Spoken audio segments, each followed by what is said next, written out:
దేవుని నామమునకు స్తోత్రం. ఈరోజు holy city church is celebrating the independence day. Freedom, we are celebrating the freedom or the independence. Freedom అని చెప్తున్నప్పుడే మనకు అనిపిస్తుంది ఒక బాండేజ్ గురించి మనం మాట్లాడుతున్నాము అని కదా. అంటే ఆ బాండేజ్లో నుంచి దేవుడు మనల్ని విడిపించి ఫ్రీడమ్ ఇస్తున్నాడు అని మాట్లాడుతున్నాము. మన యొక్క దేశం ఎలా నిర్మించబడింది అనేది మనం 79 years నుంచి మనం జ్ఞాపకం చేసుకున్నాము. And we are celebrating it every year. మనుషులు ప్రభుత్వాల్ని స్థాపిస్తే, రాజ్యాల్ని స్థాపిస్తే ఎట్లా ఉంటుందో ఇండియాని చూస్తే అర్థమవుతుంది. దేవుడు రాజ్యాన్ని స్థాపిస్తే ఎట్లా ఉంటుంది? దేవుడు రాజ్యాన్ని స్థాపిస్తే, దేవుడు దేశాన్ని స్థాపిస్తే, దేశాన్ని నిర్మిస్తే ఎట్లా ఉంటుంది? ఎట్లా ఉంటుందని అంటే ఆ దేశంలో డిఫరెన్సెస్ ఉండవు, ఆ దేశంలో డిస్క్రిమినేషన్ అనేది ఉండదు. అంటే తారతమ్యాలు ఉండవు, ఎలాంటి బాధలు ఉండవు, ఎలాంటి అప్రెషన్ ఉండదు, సప్రెషన్ ఉండదు. అలాంటి దేశాన్ని దేవుడు నిర్మిస్తాడు. అలాగే దేవుడు తన సృష్టిని చేసుకున్నాడు. మరి ఎలా వచ్చింది ఈ యొక్క ప్రపంచంలోకి ఈ యొక్క డిఫరెన్సెస్, ఈ యొక్క డిస్క్రిమినేషన్, ఇవన్నీ ఎలా వచ్చింది? అప్రెషన్ అని అంటే పాపం వల్లనే వచ్చిందని మనకు తెలుస్తుంది. అయితే ఈ పాపం వల్ల వచ్చినటువంటి ఈ యొక్క అప్రెషన్ ఇవన్నీ మనుషుల్ని బంధకాలను బంధించేసింది. అలా బంధించినప్పుడు దేవుడు మళ్ళీ ఆ యొక్క రాజ్యాన్ని రెస్టోర్ చేయాలని అనుకున్నప్పుడు ఆయనకి కొంత అవసరం వచ్చింది. ఏంటంటే, నేను ఒక రాజ్యాన్ని, అంటే దేవుడు స్థాపించినటువంటి రాజ్యం సాటన్కి ఇన్ఫ్లుయెన్స్ అయిపోయి మనిషిని ఎడగొడితే మళ్ళీ దాన్ని రెస్టోర్ చేయడానికి మనిషిని నేను వాడుకుంటానని చెప్పి దేవుడు మళ్ళీ దేశాన్ని నిర్మిస్తే ఎట్లా ఉంటుందని చెప్పడానికి ఒక మనిషిని ఎన్నుకోవడం ఆ ప్రయత్నం స్టార్ట్ అవుతుంది. అయితే ఆ మనిషిని ఎన్నుకొని మళ్ళీ ఆయన మల్టిప్లై అవుతూ, అబ్రహాం ఆయన మల్టిప్లై అవుతూ అలా పెరిగిపోతూ ఉన్నప్పుడు మళ్ళీ ఆ ప్రజలు బంధకాల్లోకి వెళ్ళడం మనం చూస్తాం. ఆ బంధకాల్లో వెళ్తున్నప్పుడు ఇప్పుడు మనిషిని ఎన్నుకొని ఆయన మల్టిప్లై చేస్తూ వెళ్ళడం చూస్తూ ఉంటే ఒక దేశం వైపు, అంటే కంట్రీని దేవుడు స్థాపించడం అనేది ఎక్సోడస్లో మనం చూస్తాం. ఆ ఎక్సోడస్లో మనం, అంటే ఈ యొక్క స్థాపన మనం చూడడానికి ముందుగా ఆ ప్రజల్ని దేవుడు ఎట్లా బయటికి తీసుకొస్తాడనేటువంటిది చాలా బ్యూటిఫుల్గా మనకు ఎక్సోడస్ 1st chapterలో స్టార్ట్ అవుతుంది. ఎట్లా అంటాడంటే, మరి దేవుని యొక్క ప్రజలు ఆ దేశంలో, ఆ ఈజిప్ట్లో అక్కడికి వెళ్ళిన తర్వాత చాలా అప్రెషన్కి గురవుతున్నప్పుడు మరి ఎట్లా ఉంటుందంటే అంతా బాగానే ఉంది ఫస్ట్ పరిస్థితులన్నీ. అయితే వాళ్ళు ఎప్పుడైతే మల్టిప్లై అవుతూ ఉంటారో, ఈ మల్టిప్లికేషన్ అనేది, అంటే దేవుడు ఆశీర్వాదం ఎట్లా ఇస్తాడంటే జెనసిస్లో బి ఫ్రూట్ఫుల్ అండ్ మల్టిప్లై అని ఆయన వాగ్దానం చెబుతుంది. సజీవుడైన దేవుడు సృష్టిని చేసినప్పుడు అందులో, అంటే జీవం ఉన్న ప్రతిదీ కూడా గ్రోత్ చూపిస్తుంది. మీరు మాట శ్రద్ధగా వినడానికి ప్రయత్నం చేయాలి. సజీవుడైన దేవుడు ఏది చేసినా అందులో ఏం కనిపిస్తుందంటే జీవం ఉన్న ప్రతిదీ మల్టిప్లై అవుతుంది, గ్రోత్ ఉంటుంది. అందుకని ఆయన మనిషిని ఆశ్రదిస్తూ, లేదంటే మనిషి యొక్క జీవితం యొక్క పర్పస్ చెప్తాను. ఎట్లా ఆయన స్టార్ట్ చేస్తారంటే, be fruitful, multiply, increase in number and fill the earth and have dominion అని చెప్పేసి ఆయన అంటాడు. అంటే ఆయన చిత్తమే గ్రోత్ తోటి స్టార్ట్ అవుతుంది. నువ్వు ఉన్నావు అని అంటే స్పిరిచువల్గా నువ్వు గ్రో అవ్వాలి, నువ్వు మల్టిప్లై అవ్వాలి.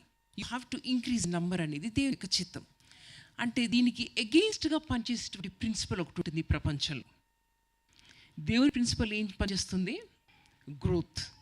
దానికి ఎగెయిన్స్ట్గా పనిచేసేది ఏంటి? Oppression, destruction. ఇలా పనిచేస్తుంది. మీరు ఈ సృష్టిని అంతా ఒకసారి ఆలోచిస్తే, దేవుడు చేసినటువంటి యొక్క సృష్టిలో ప్రతి క్షణము ఏదో ఒకటి పుడుతూనే ఉంటుంది. ఒక మొక్క, ఒక పండు, ఏదైనా సరే ఆ గ్రోత్ని చూస్తూ ఉంటాం. కొన్ని పాపం వల్ల వచ్చింది కాబట్టి మనకు వైరస్లు కూడా పుడతాయి, డిస్ట్రక్షన్ చేసేటువంటివి కూడా పుడుతున్నాయి. బట్ ఏదైతే అక్కడ లైఫ్ ఉందని అంటే that is the indication that there is growth. ఆయన మనిషిని చేసిన విధానం కూడా, ఈ శరీరాన్ని చూసుకుంటే ఈ శరీరంలో ఒక పక్కన సెల్స్ చచ్చిపోతూ ఉంటే కొత్త సెల్స్ పుడుతూ ఉంటాయి. మనం పెరుగుతూ ఉంటాం, మనం ఓల్డ్ అవుతూ ఉంటాం. ఇవన్నీ ఏంటంటే గ్రోత్కి ఆ యొక్క సూచనలు, మల్టిప్లై అవుతుంటాయి. ఇవన్నీ మన హెయిర్ ఏది కూడా మనకి గ్రోత్ లేకుండా ఉండదు. ఇదంతా కూడా చూసినప్పుడు ఆయన యొక్క చిత్తం, ఆయన యొక్క ప్రిన్సిపల్ ఇలా పనిచేయాలనేది మనకు అర్థమవుతుంది. దీనికి ఎగెయిన్స్ట్గా పనిచేసేది ఏంటంటే సాటర్న్ యొక్క ప్రిన్సిపల్, ఇట్ కాజెస్ డిస్ట్రక్షన్. ఆ గ్రోత్ స్టాప్ చేస్తుంది. అయితే ఇజ్రాయిట్స్ కూడా అక్కడికి వెళ్ళిన తర్వాత యోసేపుని తెలియనటువంటి రాజు వచ్చినప్పుడు ఆ రాజు వీళ్ళని అప్రెస్ చేయడానికి ప్రయత్నం చేస్తాడు. వాళ్ళకి అంటే సాటన్కి, లేదంటే సాటన్ స్థానంలో ఉన్నటువంటి ఈ యొక్క రాజుకి ఏమనిపించిందనంటే, వాళ్ళని చూసినప్పుడు వాళ్ళు అలా ప్రబలుతూ వెళ్తున్నప్పుడు వాళ్ళు they increased in number and they became more powerful day by day. ఇది ఉంటుందన్నమాట. ఇది ఏం చేసిందంటే వాళ్ళలో భయాన్ని పుడిచి, దేవుని యొక్క ప్రిన్సిపల్ ఏం చేస్తుంది, గ్రోత్ని కలుగజేస్తుంది. దానిని చూసినప్పుడు సాటన్ ఎలా ఎలా ఎలా రెస్పాండ్ అవుతాడంటే ఫస్ట్ వాడికి భయం వేస్తుంది. ఆ భయంతో ఏం చేస్తాడంటే దాన్ని అప్రెస్ చేయాలనుకుంటాడు. మీరు exodus 1st chapter 12th verse ఎవరైనా చదువుతారు? Exodus 1st chapter 12th verse. Yes yes yes ఏమైందంటే the more the oppressed, the more the grew or outnumbered అని. అంటే ఇక్కడ అసలు యాక్చువల్గా ఒక లాజికల్గా ఆలోచిస్తే అప్రెస్ చేస్తున్న కొద్ది గ్రోత్ స్టాప్ అవ్వాలి, అవునా? అది కాక ఎవరు ప్రెస్ చేస్తున్నారు ఇక్కడ? కింగ్ ప్రెస్ చేస్తున్నాడు. కింగ్ చేతిలో చాలా అధికారం ఉన్నది. ఆయన కావాలనుకుంటే ఒకసారి వీళ్ళందరినీ చంపేనంటే అయిపోతుంది. ది మోర్ ది అప్రెస్ అంటే ఎక్కువగా వాళ్ళని అప్రెస్ చేసే కొద్దీ ఇక్కడ లాజికల్గా మనకు అసాధ్యమైనది, మనకు సర్ప్రైజ్, మనకు షాకింగ్గా కనిపించేది ఏంటంటే వాళ్ళు అప్రెస్ చేసే కొద్దీ ఎదిగారంట. వాళ్ళు అప్రెస్ చేసే కొద్దీ నంబర్ పెరిగిందంట. ఇది ఎలా సాధ్యం? ఇది అసలు అవ్వకూడదుగా. అప్రెస్ చేసే కొద్దీ వాళ్ళు అసలు యాక్చువల్గా ఇజ్రాయిల్స్ భయపడాలి. ఎందుకనంటే మాకు ఎగెయిన్స్ట్గా ఎవరు లేచారంటే కింగ్ లేచాడు. ఆ కింగ్ ఏం చేస్తున్నాడంటే అప్రెస్ చేస్తున్నాడు అన్నప్పుడు వీళ్ళు భయపడిపోవాలి. కానీ దానికి విరుద్ధంగా దేవుని యొక్క ప్రిన్సిపల్ పనిచేస్తుంది. వాళ్ళు ఎంత అప్రెస్ చేసినా వాళ్ళు ఇంకా ఇంకా ప్రియపోయారంట. సో ఎక్కడెక్కడైతే ఆపరేషన్ కనిపిస్తుందో దేవుని యొక్క ప్రజలకి, అక్కడ మనకు ఒకటి కనిపిస్తుంది, దానికి విరోధంగా పనిచేసేటువంటి దేవుని యొక్క ప్రిన్సిపల్ మళ్ళీ ఏంటంటే ఆ యొక్క ఆపరేషన్ని, ఆ యొక్క అణగదొక్కేటువంటి ఆ యొక్క స్వభావానికి విరుద్ధంగా లేచి నిలబడి పోరాడడం. ఎలా వీళ్ళకి అంత మల్టిప్లై అవ్వగలిగారంటే God used so many things and so many people. మనకు మంచిగా చక్కగా కనిపించేటువంటి అమ్మాయిలు కనిపిస్తారు. అమ్మాయిలు ఏం చేస్తారంటే మిడ్ వైఫ్స్, వాళ్ళు కూడా దేవుని యొక్క చిత్తానికి లోబడి వాళ్ళని బ్రతికించడం చూస్తాం. ఈ విధంగా దేవుడు అనుకున్నటువంటి ఆ యొక్క ప్రణాళికను అది ముందుకు తీసుకెళ్ళడానికి ఆయన చాలామంది యూజ్ చేసుకుంటాడు. ఆ తర్వాత మోజెస్ని ఆయన ఎన్నుకుంటాడు. ఆ యొక్క లీడర్ ఏం చేస్తాడంటే వీళ్ళని ఆ యొక్క ఆపరేషన్లో నుంచి కోసం ఆయన ఒక గొప్ప లీడర్గా పనిచేయడం మనం చూస్తాం. ఏంటంటే ఈ విధంగా మనము దేవుని యొక్క చిత్తాన్ని చూసినప్పుడు అందులో గ్రోత్ ఉంటుంది అని అనుకున్నప్పుడు అది మనకు హోప్ని ఇవ్వాలి. అయితే మరో ఆ యొక్క ఆపరేషన్ చేసినప్పుడు మనం ఇంకొక జస్ట్ చిన్న థాట్ ఇచ్చి మనం ముందుకు వర్షిప్లో కొనసాగుదాం. ఆయన అనుకుంటాడు, వీళ్ళు ఇందుక ప్రబలిపోతున్నారు కాబట్టి నేను వీళ్ళని ఏ విధంగా అయినా ఆపాలి అనుకున్నప్పుడు ఆయన చేసేటువంటి ప్రతి ప్రయత్నాన్ని మనం చూస్తే దేవునికి విరోధంగా పోరాడుతున్నటువంటి ఒక లీడర్, ఒక రాజు మనకు కనిపిస్తాడు. నిజంగా మన దేశంలో, మన రాష్ట్రాలలో, చాలా రాష్ట్రాల్లో దేవుని యొక్క చిత్తానికి వ్యతిరేకంగా పోరాడుతున్నటువంటి నాయకులు ఏలుతున్నారు. అందుకనే చాలామంది జీవితాల్లో కన్నీళ్ళు ఉంది. అలాగనే ఈ యొక్క ఫరో కూడా ఆ యొక్క దేవుని యొక్క ప్రజల్ని చాలా అప్రెస్ చేస్తున్నప్పుడు ఆయన కొన్ని 10 తెగుళ్ళను తీసుకొచ్చినప్పుడు కొన్ని తెగుళ్ళల్లో ఎలా రాయబడి ఉంటుందనంటే దేవుని యొక్క కార్యం చూసిన తర్వాత ఫరో తన హృదయాన్ని కఠినపరుచుకుంటాడట. దేవుని యొక్క పిల్లల్ని ఆయన విడిపించడు, కఠినపరుచుకుంటాడు. అలాగే మీరు ముందుకు వెళితే ఎలా ఉంటుందనంటే ఇప్పుడు now it is God's turn to harden the heart of God, heart of Pharaoh. ఇంతవరకు ఫరో హార్ట్ని హార్ట్ చేసుకున్నాడు, దేవుని యొక్క చిత్తానికి లోబడలేదు. ఇప్పుడు దేవుడు ఏం చేస్తున్నాడంటే ఫరో హార్ట్ని హార్ట్ చేసేస్తున్నాడు. మనకు అనిపించవచ్చు దేవుడు ఫ్రీ విల్ తోటి మనిషిని చేసి మళ్ళీ దేవుడే ఆ యొక్క ఫ్రీ విల్ని ఎక్సర్సైజ్ చేయకుండా అప్రెస్ చేసి మనిషి యొక్క హార్ట్ని హార్డ్ చేయడం అనేది చాలా విచిత్రంగా అనిపిస్తుంది. ఫ్రీడమ్కి ఫ్రీ విల్కి చాలా చాలా చాలా క్లోజ్ కనెక్షన్ ఉంటుందని అనిపిస్తుంది. దేవుడు నిజంగానే స్వతంత్రుడుగా మనల్ని చేశాడు. ఫ్రీ విల్ ఇచ్చి చేశాడు అని అంటే, ఫ్రీ విల్ అంటేనే ఈ స్వాతంత్రం ఉంటుంది. నా యొక్క విల్ తోటి ఆ యొక్క freedom but we are created with free will. కాబట్టి ఈ ఫ్రీడమ్ని నా యొక్క ఫ్రీ విల్ తోటి మటుకే నేను ఉపయోగించాలనేది మనకు అర్థం అవ్వాలి. ఇక్కడ ఫరో తన యొక్క ఫ్రీ విల్ ఉపయోగించి గ్రోత్ అనేటువంటి గాడ్స్ ప్రిన్సిపల్ని కాస్త అప్రెస్ చేస్తూ ఉన్నాడు. సో తనకి కొన్ని ప్లేస్ తీసుకొచ్చినప్పుడు నిజంగానే ఫరో దానికి పాజిటివ్ రెస్పాండ్ అవ్వకుండా ఏం చేస్తాడంటే వాళ్ళు ఇంకొంచెం అప్రెస్ చేస్తాడు. ఇప్పుడు ఆ యొక్క ఫ్రీ విల్ని ఓవర్ రైడ్ చేస్తూ దేవుడు పనిచేస్తున్నాడు అని అనిపిస్తుంది. అప్పుడు మనకు అదేంటి, దేవుడే ఫ్రీ విల్ ఇచ్చి ఆయనే దానిని కాకుండా మరి ఓవర్ రైడ్ చేస్తున్నాడు ఏంటంటే, మనం ఫ్రీ విల్ని లేదా ఫ్రీడమ్ని అర్థం చేసుకునే ముందు దేవుని యొక్క సావరిటీని మనం అర్థం చేసుకోవాలి. అప్పుడు కానీ మనకి ఇది అర్థం కాదు. ఎందుకని దేవుడు ఫరో యొక్క ఫ్రీ విల్ని అధిగమించి ఆయన పనిచేశాడు అటువంటి ప్రశ్న వస్తే, దానిని అక్కడ మనిషి యొక్క ఫ్రీ విల్ తోటి మనం అర్థం చేసుకోకుండా ఇంకొంచెం ముందుకు వెళ్ళి దేవుని యొక్క సావరిటీని మనం అర్థం చేసుకోవడానికి ప్రయత్నం చేయాలి. ఏంటంటే, ఇప్పుడు మనిషి ఫ్రీ విల్ తోటి ఒక తప్పు చేశాడు అనుకోండి, ఓకే, దీనికి ఈ యొక్క తప్పుకి ఒక పనిష్మెంట్ ఉండాలి, అవునా? ఈ పనిష్మెంట్ ఈ తప్పుకి సరిపోయే విధంగా ఉండాలి. ఇది ఎవరు నిర్ణయిస్తారు? లాగివర్ నిర్ణయిస్తాడు, అంటే దేవుడు నిర్ణయిస్తాడు. ఇప్పుడు ఫరో ఒక తప్పు చేశాడు, చాలా తప్పులు చేశాడు, దేవుని యొక్క ప్రజల్ని అప్రెస్ చేశాడు. ఇప్పుడు ఒక 3-4 తెగుళ్ళ తర్వాత ఫరో ఇలా అనుకున్నాడు అనుకోండి, నేను అప్రెస్ చేసింది చాలు, లేదంటే మనుషులను కష్టపెట్టించాలు, ప్రభా నేను మనసు మార్చుకుంటున్నాను, ఇదిగో నీ ప్రజలు నేను విడుదల చేస్తాను అనుకొని విడుదల చేశాడు అనుకోండి. చేసిన తప్పుకి పనిష్మెంట్ సరిపోవాలి. ఇతను మనసు మార్చుకున్నాడు అనుకోండి, న్యాయవంతుడైన దేవుడు ఏం చేస్తున్నాడంటే, నువ్వు చేసిన తప్పుకి నువ్వు అనుభవిస్తున్నటువంటి పనిష్మెంట్ సరిపోతుందా, సరిపోలేదనుకోండి, ఆయన నీతిమంతుడు కాబట్టి ఖచ్చితంగా ఆ యొక్క పనిష్మెంట్ను ఆయన ఫుల్గా ఆయన తీసుకునేంత వరకు కూడా ఆయన దాన్ని నడిపిస్తాడు. ఎందుకు అలా చేస్తాడంటే, it is again to establish righteousness. అంతేకాదు, ఆ యొక్క దేవుని చిత్తాన్ని జరిగించడం కోసం ఆయన ఏం చేస్తాడంటే, ఆయన సావరిటీని ఉపయోగించి ఆయన ఈ యొక్క పనిష్మెంట్ ఫుల్ఫిల్ అయ్యే విధంగా ఆయన కంట్రోల్ చేస్తున్నాడు.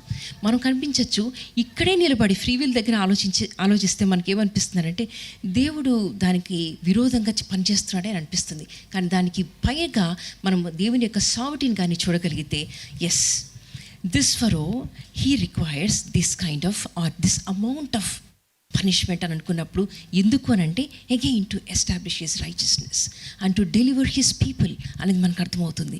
So wherever you see life, he is the reason, God is the reason. అయితే లైఫ్ ఉన్న చోట, ప్రతి చోట గ్రోత్ ఉంటుంది, మల్టిప్లికేషన్ ఉంటుంది. అది అలా పెరిగి పవర్ఫుల్గా తయారవుతాం. అక్కడ డొమినియన్ ఉంటుంది. దానికి విరోధంగా పనిచేసేటువంటి సాటన్ యొక్క ప్రిన్సిపల్ ఏంటంటే, దాన్ని అప్రెస్ చేయడం. కానీ ఈవెన్ న్యూ టెస్ట్మెంట్లో ఆయన ప్రతి చోట కూడా ఎక్కడైతే ఆపరేషన్ మనకు కనిపిస్తుందో, అక్కడంతా పర్సిక్యూషన్ కనిపిస్తుందో, అక్కడంతా కూడా ఆ యొక్క చర్చ్ మల్టిప్లై అవుతూ వెళ్ళింది. సో దేవుడి యొక్క ప్రిన్సిపల్ ఈ యొక్క డిస్ట్రక్షన్కి లేదా సాటన్ ప్రిన్సిపల్కి ఎగెయిన్స్ట్గా పనిచేస్తూ ఏం చేస్తానంటే, తిరిగి గ్రోత్ని తీసుకొస్తుంది. అది మన లాజిక్కి మించి ఉంటుంది. ఏంటంటే, నువ్వు అప్రెస్ అవుతున్న కొద్దీ యాక్చువల్గా గ్రోత్ తగ్గిపోవాలి. కానీ దానికి విరుద్ధంగా the more the got oppressed, వాళ్ళు ఎక్కువగా అప్రెస్ అయిన కొద్దీ ఇంకా మల్టిప్లై అయ్యారంట. జీవితంలో మనం ప్రయత్నాలు చేస్తున్నప్పుడు మనకు గ్రోత్ కనిపించలేదు అని అనుకున్నప్పుడు, ఒక్కసారి మన లాజిక్కి, మన పరిస్థితులకి, వీటన్నిటికీ మించి పనిచేస్తున్నటువంటి దేవుని జ్ఞాపకం చేసుకున్నప్పుడు, ఆయన సూపర్ న్యాచురల్గా, నాట్ న్యాచురల్లీ, ఈ super naturally he intervenes into your life, and then you can see the supernatural growth which is beyond to our logic. ఆ విధంగా మనకు పనిచేస్తుంది. మనమందరం ఒక్కసారి ఆయన సన్నిధిలో లేచి నిల్చొని ఆయన యొక్క సృష్టిని ఒక్కసారి జ్ఞాపకం చేసుకొని, ప్రభా, గ్రోత్ అనేది, మల్టిప్లికేషన్ అనేది నీ యొక్క చిత్తం, నా జీవితంలో డెవలప్మెంట్ చూడాలనేది, సక్సెస్ని చూడాలనేది నీ యొక్క చిత్తం. కానీ నా జీవితంలో ఎలా చూసుకున్నా I see only oppression, I see only discouragement. మనం ప్రార్థన చేద్దామా దేవునికి? మీరెవ్వరూ అటు ఇటు చూడొద్దు, ఆయన జ్ఞాపకం చేసుకుందాం.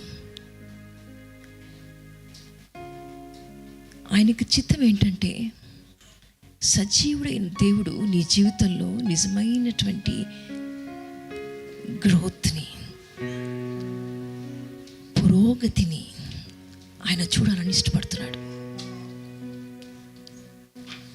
ఇది దేవుని యొక్క నియమం అయినప్పుడు దీనిని చూసి సాటన్ ఎప్పుడు భయపడతాడు.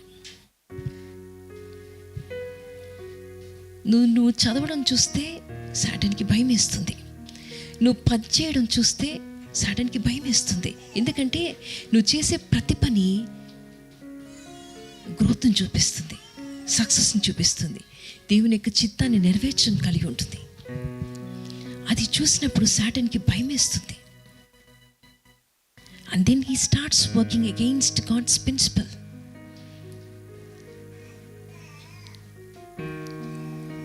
మనం ప్రొడక్టివ్గా పని చేయలేకపోవడం, మనం అనుకున్నది సాధించలేకపోవడం, మన చుట్టూ ఈ యొక్క అరాచకాలను చూసినప్పుడు నేను ఏదో ఒకటి చెయ్యాలి అని చెప్పి ఒక్క అడుగు ముందుకేస్తే 2 అడుగులు వెనక్కి వెళ్ళేటువంటి పరిస్థితులను కల్పిస్తాడు సాటన్.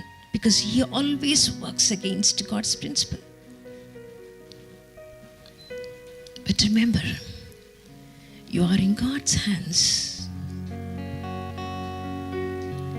Satan భయపడి ఇంత చేస్తున్నప్పుడు దేవుని యొక్క ప్రిన్సిపల్ మనం జ్ఞాపకం చేసుకున్నాము. And that should give us that supernatural encouragement. Because we walk not by sight but by faith. ఈరోజు ఒక నిర్ణయం తీసుకుందామా? ఈ యొక్క సాటన్ ప్రిన్సిపల్కి అగెయిన్స్ట్గా నేను పనిచేస్తాను. Then only you work for God's principle. భయపడాల్సింది నువ్వు నేను కాదు, సాటన్ భయపడాలి. ఒకవేళ నేను చేసే ప్రయత్నాల్లో ఫలితం ఉంటుందా లేదా అని భయపడుతున్నామనంటే you're actually doubting God's principle in life. దేవుని యొక్క ప్రిన్సిపల్ని డౌట్ చేస్తున్నాం. దేవుడు ఓడిపోతాడా? కాదు కదా. సో నేను ఓడిపోను, మనము ఓడిపోం. ఆయన అత్యున్నత సింహాసనం మీద ఆసీనుడై ఉన్నాడు. Can you open your spiritual eyes and see him? ఈరోజు మన యొక్క మనోనేత్రాలు తెరవబడాలని ప్రార్థన చేద్దామా? ఏమి చూడడానికి? ఆయన అత్యున్నత సింహాసనం మీద ఆసీనుడై ఉన్నాడు. Can you see his power today? Can you see his authority today? He is the creator. Do you know this? He is calling you by your name. He's talking to you directly. Everything is going against my principle, but can you stand for me today and work for growth of this nation? Can you work for that? అని దేవుడు చెప్తుంటే మన యొక్క priorities ఏమై ఉన్నాయి? ఒకసారి మనం ఆలోచిస్తామా? ఆయన అత్యున్నతుడు, ఆయనే సర్వాధికారి ఉంటున్నాడు, ఆయన సర్వోన్నతుడై ఉంటున్నాడు, సర్వశక్తిమంతుడై ఉంటున్నాడు. నాకు అసాధ్యమైనది ఏదైనా ఉన్నదా అని ఆయన ప్రశ్నిస్తున్నాడు. ఈరోజు నీకు భయం కలిగించేది ఏది? ఈరోజు నీకు గ్రోత్కి అడ్డొస్తున్నది ఏంటి? దేన్ని చూసి మనం భయపడుతున్నాం? మనం భయపడుతున్నామనంటే దేవుని యొక్క ప్రిన్సిపల్ మనం నమ్మటం లేదు. You be fruitful, multiply. దేవుని యొక్క చిత్తమే మల్టిప్లై అవ్వడం, దేవుని యొక్క చిత్తమే ఫ్రూట్ఫుల్గా ఉండడం, దేవుని యొక్క చిత్తం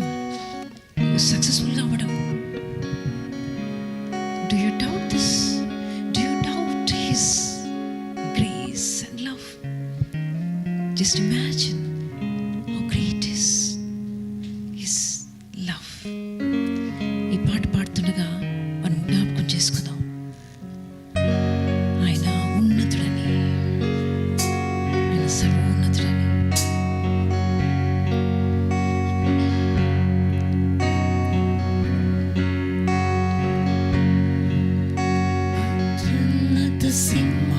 సింహాసనముపై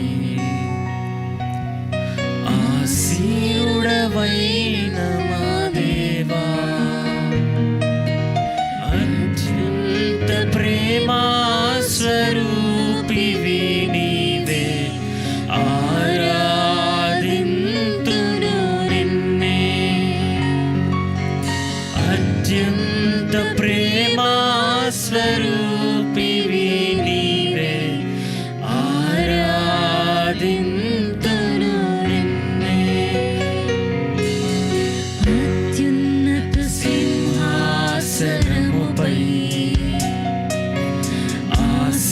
ఆసీనుడవైన నా దేవా, అత్యంత ప్రేమా స్వరూపివి నీవే, ఆరాధింతును నిన్నే.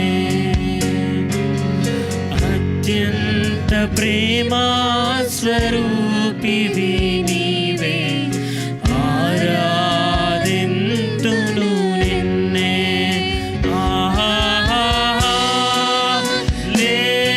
హల్లెలూయా, హల్లెలూయా, హల్లెలూయా,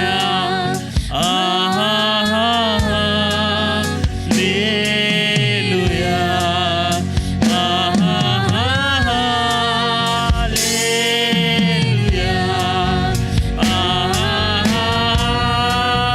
హల్లెలూయా,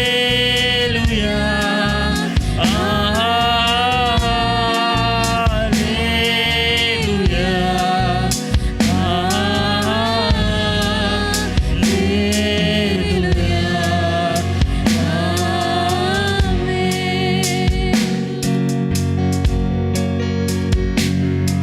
ఆయన ఆశ్చర్యకరుడు, ఆయనకి స్తోత్రం చెప్తామా? ఆయన ఆలోచనకర్త ఉంటున్నాడు, ఆయనకి స్తుతి పాడదామా? ఆయన బలమైన దేవుడు, నిత్యుడగు తండ్రి, ఆయన సమాధానానికి అధిపతి ఉన్నాడని ఆయనకి స్తోత్రం చెప్తామా? ఆయన ఆరాధన చేద్దామా? ఆశ్చర్యకరుడా స్తోత్రం, ఆలోచనకర్తా స్తోత్రం, బలమైన దేవా నిత్యుడవగు తండ్రి, సమాధానాధిపతి స్తోత్రం. బలమైన దేవా నిత్యుడవగు తండ్రి, సమాధానాధిపతి స్తోత్రం. హల్లెలూయా,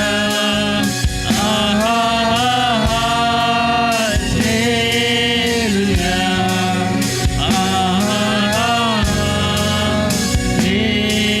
హల్లెలూయా,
ఈరోజు వాటన్నిటి నుంచి మమ్మల్ని విడిపించమని మీకోసం ప్రభా మేము నిజమైనటువంటి బలంతో, నిజమైన స్వాతంత్రంతో పోరాటానికి కృప చూపించండి.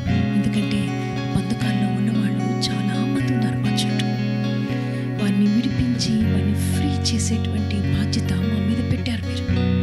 ఈ యొక్క భారతదేశాన్ని ప్రభా ఒక అందమైనటువంటి దేశంగా నా ప్రభా, నా తండ్రి, ఒక ఆరోగ్యవంతమైనటువంటి దేశంగా నా ప్రభా, అభివృద్ధి అయినటువంటి దేశంగా ప్రభా మీరు చూడాలని ఇష్టపడుతున్నారు. మీ కళనే ఈరోజు మా కళగా చేసుకుంటున్నాం తండ్రి. మీ యొక్క డిజైన్ని, మీ యొక్క విజన్ని మా యొక్క డిజైన్గా, మా యొక్క విజన్గా చేసుకుంటున్నాం తండ్రి. మా యొక్క పర్సనల్ నీడ్స్కి మించి మీ యొక్క నీడ్ని, మీ యొక్క డిజైన్ని, మీ యొక్క విజన్ని ప్రభా మాదిగా మేము చేసుకుంటున్నాం ప్రభా. అందరూ వారి యొక్క సొంత పనులతోనే బిజీగా ఉంటున్నారు. నా యేసుక్రీస్తు పనులను చూడట్లేదని చెప్పి పాల్ చెప్పినట్టుగా మీరు మాతో ఇంకొకసారి మీరు మాట్లాడుతున్నారు తండ్రి. మీ పనులలో మేము ఉండడానికి మాకు కృప చూపించమనుకుంటున్నాను నాయన. మా మీద ఎంతో భారం పెట్టారు, మా మీద బాధ్యత పెట్టారు ప్రభా. మా చుట్టూ బంధకాల్లో ఉన్నటువంటి వారిని విడిపించేటువంటి శక్తిని ప్రభా మీరు మాకిచ్చి నాయన, మా చుట్టూ రియల్ ఫ్రీడమ్ అంటే ఏంటో నా తండ్రి ప్రజలకు చూపించేటువంటి కృపను మాకు అనుగ్రహించమని, దానికి కావాల్సినటువంటి ఆ యొక్క హోలీ స్పిరిట్ గైడెన్స్ని ప్రభా మీరు మాకు అనుగ్రహించి మీ యొక్క ఆత్మతో బలపరచమని, ఈ యొక్క సమయాన్ని మీరు మాకు ఆశీర్వాదకరంగా చేయమని యేసుక్రీస్తు వారి అతి పరిశుద్ధమైన నామమున వేడుకుంటున్నాను తండ్రి. ఆమేన్.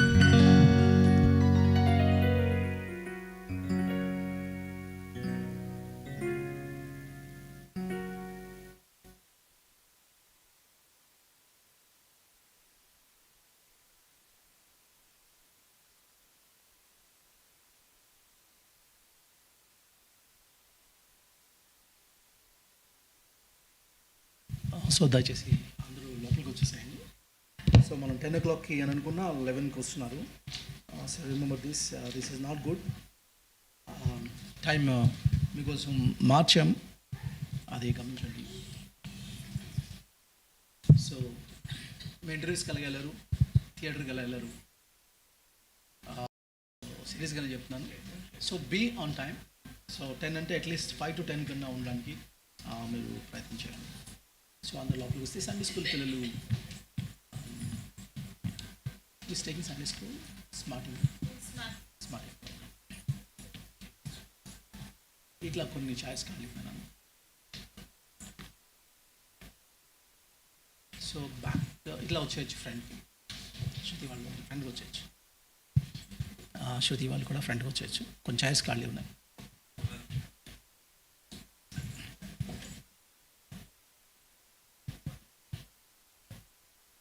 ప్రార్థన చేసుకుందాం. ప్రేమ గల తండ్రి, జీవం గల మా ప్రభువా, ఇప్పటి వరకు నీకు కుమార్తెని ఎత్తిపెట్టుకొని మాతో ఇచ్చిన ఈ మాటలను బట్టి నీకు వందనాలు చెల్లిస్తూ ఉన్నాం. ప్రభా, దేవుని రాజ్యం ఎంత ప్రభావితంగా మా దేశంలో పనిచేస్తుందో, నీ వాక్యం రాకపోతే మేము ఇంకా చీకట్లో ఉండేవాళ్ళం. ప్రభా, స్క్రిప్చర్ నుంచి స్టేట్ ఎట్లాగా క్రాఫ్ట్ అయిందో, ఎట్లాగా మోడిఫై అయిందో, ఒక ఇండియా అని మేము చూస్తున్న ఈ దేశాన్ని ప్రభా ఎలా నిర్మించారు అనే విషయాన్ని మేము ఆలోచించడానికి నీ కృపని, నీ శక్తిని మాకు అనుగ్రహించి నడిపించమని, బిడ్డల పక్షానంగా చేస్తున్న ప్రార్థన అంగీకరించమని మా ప్రభును రక్షకుడైన యేసుక్రీస్తు నామమున అడిగి వేడుకుంటున్నాం తండ్రి. ఆమేన్. నాని పల్వార్కర్ అనే ఒక జర్నలిస్ట్ ఒక మాట అడిగాడు. ఆయన అంటే ఫేమస్ జర్నలిస్టే. ఆయన అడిగిన మాట అంటే, was India free before British Raj? ఆయన అడిగిన ప్రశ్న. బ్రిటిష్ వాళ్ళు ఇండియాకి రాక మునుపు నిజంగా ఇండియా ఏమన్నా ఫ్రీడమ్? మళ్ళీ బ్రిటిష్ వాళ్ళు ఇండియా రాక మునుపు ఇండియా ఫ్రీగా ఏమైనా ఉందా, స్వేచ్ఛ ఉందా భారతదేశానికి? అది ఆయన వేసిన ఆయన is a journalist, famous journalist. So చాలా కాంట్రిబ్యూట్ చేశాడు దేశానికి. సో ఆయన అన్నమాట. సో ఒకసారి ఆలోచిస్తే నేషన్ అనే కాన్సెప్ట్ భారతదేశానికి లేదు. ఎందుకంటే మా ఈస్ట్ గోదావరి, నేను రాజమండ్రి నుంచి వచ్చాను కాబట్టి ఈస్ట్ గోదావరిలో రాజమండ్రికి రాజరాజ నరేంద్రుడు పరిపాలించాడు. పెద్దాపురానికి ఒక రాజు, పిఠాపురానికి ఒక రాణి, కాకినాడకి ఒక రాజు, ఎక్కడికక్కడ సామంత రాజులుగా పెట్టుకొని చలామణి అవుతున్న పరిస్థితుల్లో ఉన్న పరిస్థితి. దేశంగా లేదు. గ్రేట్ వాల్ ఆఫ్ చైనా కట్టుకున్నట్టు భారతదేశం గ్రేట్ వాల్ ఆఫ్ ఇండియన్ కట్టుకోలేదు. ఎందుకంటే ఇండియన్స్కి యూనిటీ లేదు, నేషన్ అనే కాన్సెప్ట్ రాలేదు. ఎప్పుడన్నా యూనిటీ జరిగిందంటే మేబీ మొఘల్స్ టైంలో జరిగింది, కానీ ఫ్రీడమ్ కోసం ఎవరు ఎందుకు ఫైట్ చేయలేదంటే ఈవెన్ అక్బర్ కూడా చదువుకోలేదు కాబట్టి, ఎడ్యుకేషన్ లేదు కాబట్టి. కానీ ఇలాంటి దాంట్లో ఒకసారి మనం ఆలోచించాలి, మనమేం బ్రిటిష్ సపోర్ట్ చేయట్లేదు. వాళ్ళు వచ్చింది ఈస్ట్ ఇండియా కంపెనీ, బ్రిటిష్ సామ్రాజ్యం వేరు, మిషనరీస్ వేరు. ఇది చాలా స్పష్టంగా మన భారతీయులకు అర్థం అవ్వాల్సిన విషయాలు. సో బ్రిటిషర్లో ఏమున్నారు? బ్రిటిష్ దేశస్తుల్లో న్యాయం కోసం, ధర్మం కోసం నిలిచిన మిషనరీస్ ఉన్నారు, దోచుకున్న వాళ్ళు ఉన్నారు. భారతదేశంలో రేప్స్ జరుగుతున్నాయి కాబట్టి భారతీయులందరూ రేపిస్టులు అంటారా? స్టేట్మెంట్ అది పాస్ చేద్దామా? అది కాదు. సో ఈ చిన్న లాజిక్ మనకు అర్థమైతే, సో వాళ్ళు వచ్చిన వాళ్ళందరూ దోచుకుంటానికి వచ్చారంటే ఈస్ట్ ఇండియా కంపెనీ నిజంగానే దోచుకుంటానికి వచ్చింది, దోచుకున్నప్పుడు చేశారు.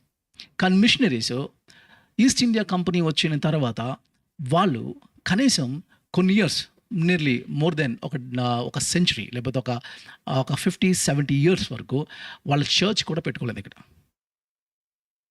సంఘం కూడా చర్చ్ లేదు. తర్వాత మిషనరీ మూమెంట్ భారతదేశానికి వచ్చిన తర్వాత భారతదేశంలో ఏం జరిగింది మనం ఆలోచించాలి. ఇవన్నీ చెప్పడానికి ముందు నేను ఒకటి అంటాను, నేషన్ అనడానికి డిక్షనరీ ఇస్తున్న డెఫినేషన్ ఇట్లా ఉంది. అదేంటంటే దేన్ని బట్టి ఒక దేశాన్ని లేదా దేశం అని అంటాం, లేదా స్టేట్ అని అంటాము అని అంటే అక్కడ ప్రజలు ఉండాలి, పీపుల్. నెంబర్ 2 ప్లేస్ ఉండాలి. Number 3 language. దాన్ని బేస్ చేసుకొని మీరు ఏం చేస్తారంటే స్టేట్ని డివైడ్ చేస్తారు. ఆంధ్ర, తెలంగాణ, వితిన్ ఆంధ్రలోనే లాంగ్వేజ్లో మార్పు వస్తే నువ్వు ఆంధ్ర తెలంగాణని డివైడ్ చేసావు, టెరిటరీ గీసేసావు కదా. కాబట్టి ఈ మూడిటిని మనం ఆలోచిస్తున్నప్పుడు నేషన్ అన్నప్పుడు ఈ 3 గుర్తుపెట్టుకోండి. ఒకటి పీపుల్, రెండోది లాంగ్వేజ్, మూడోది సరిహద్దులు, టెరిటరీ. దేవుని యొక్క వాక్యం చెప్తుంది ఈ ప్రజలు దేవుని యొక్క పోలికలో దేవుడు సృష్టించుకున్నాడు. అంత మాత్రమే కాదు, వాళ్ళు నివసించడానికి పొలిమేరల్ని, సరిహద్దుల్ని ఆయన నియమించాడు. అపోస్తలుల కార్యాలు 17వ అధ్యాయంలో అన్నమాట ఆయన నియమించాడు అన్నది. నెంబర్ 2 లాంగ్వేజెస్ 11వ అధ్యాయంలో, జెన్సిస్ 11వ అధ్యాయంలో లాంగ్వేజెస్ తారుమారు చేశాడు, కన్ఫ్యూజ్ చేసి లాంగ్వేజ్ని తీసుకొచ్చాడు. అట్లాగా నేషన్స్ ఫామ్ అయినాయి. ఎందుకు అంటే దేవుడు యాక్చువల్గా బ్లెస్ చేసిందంటే మీరు ఫలించి అభివృద్ధి చెంది భూమి నుంచి విస్తరించి దాన్ని ఏలండి అన్నాడు.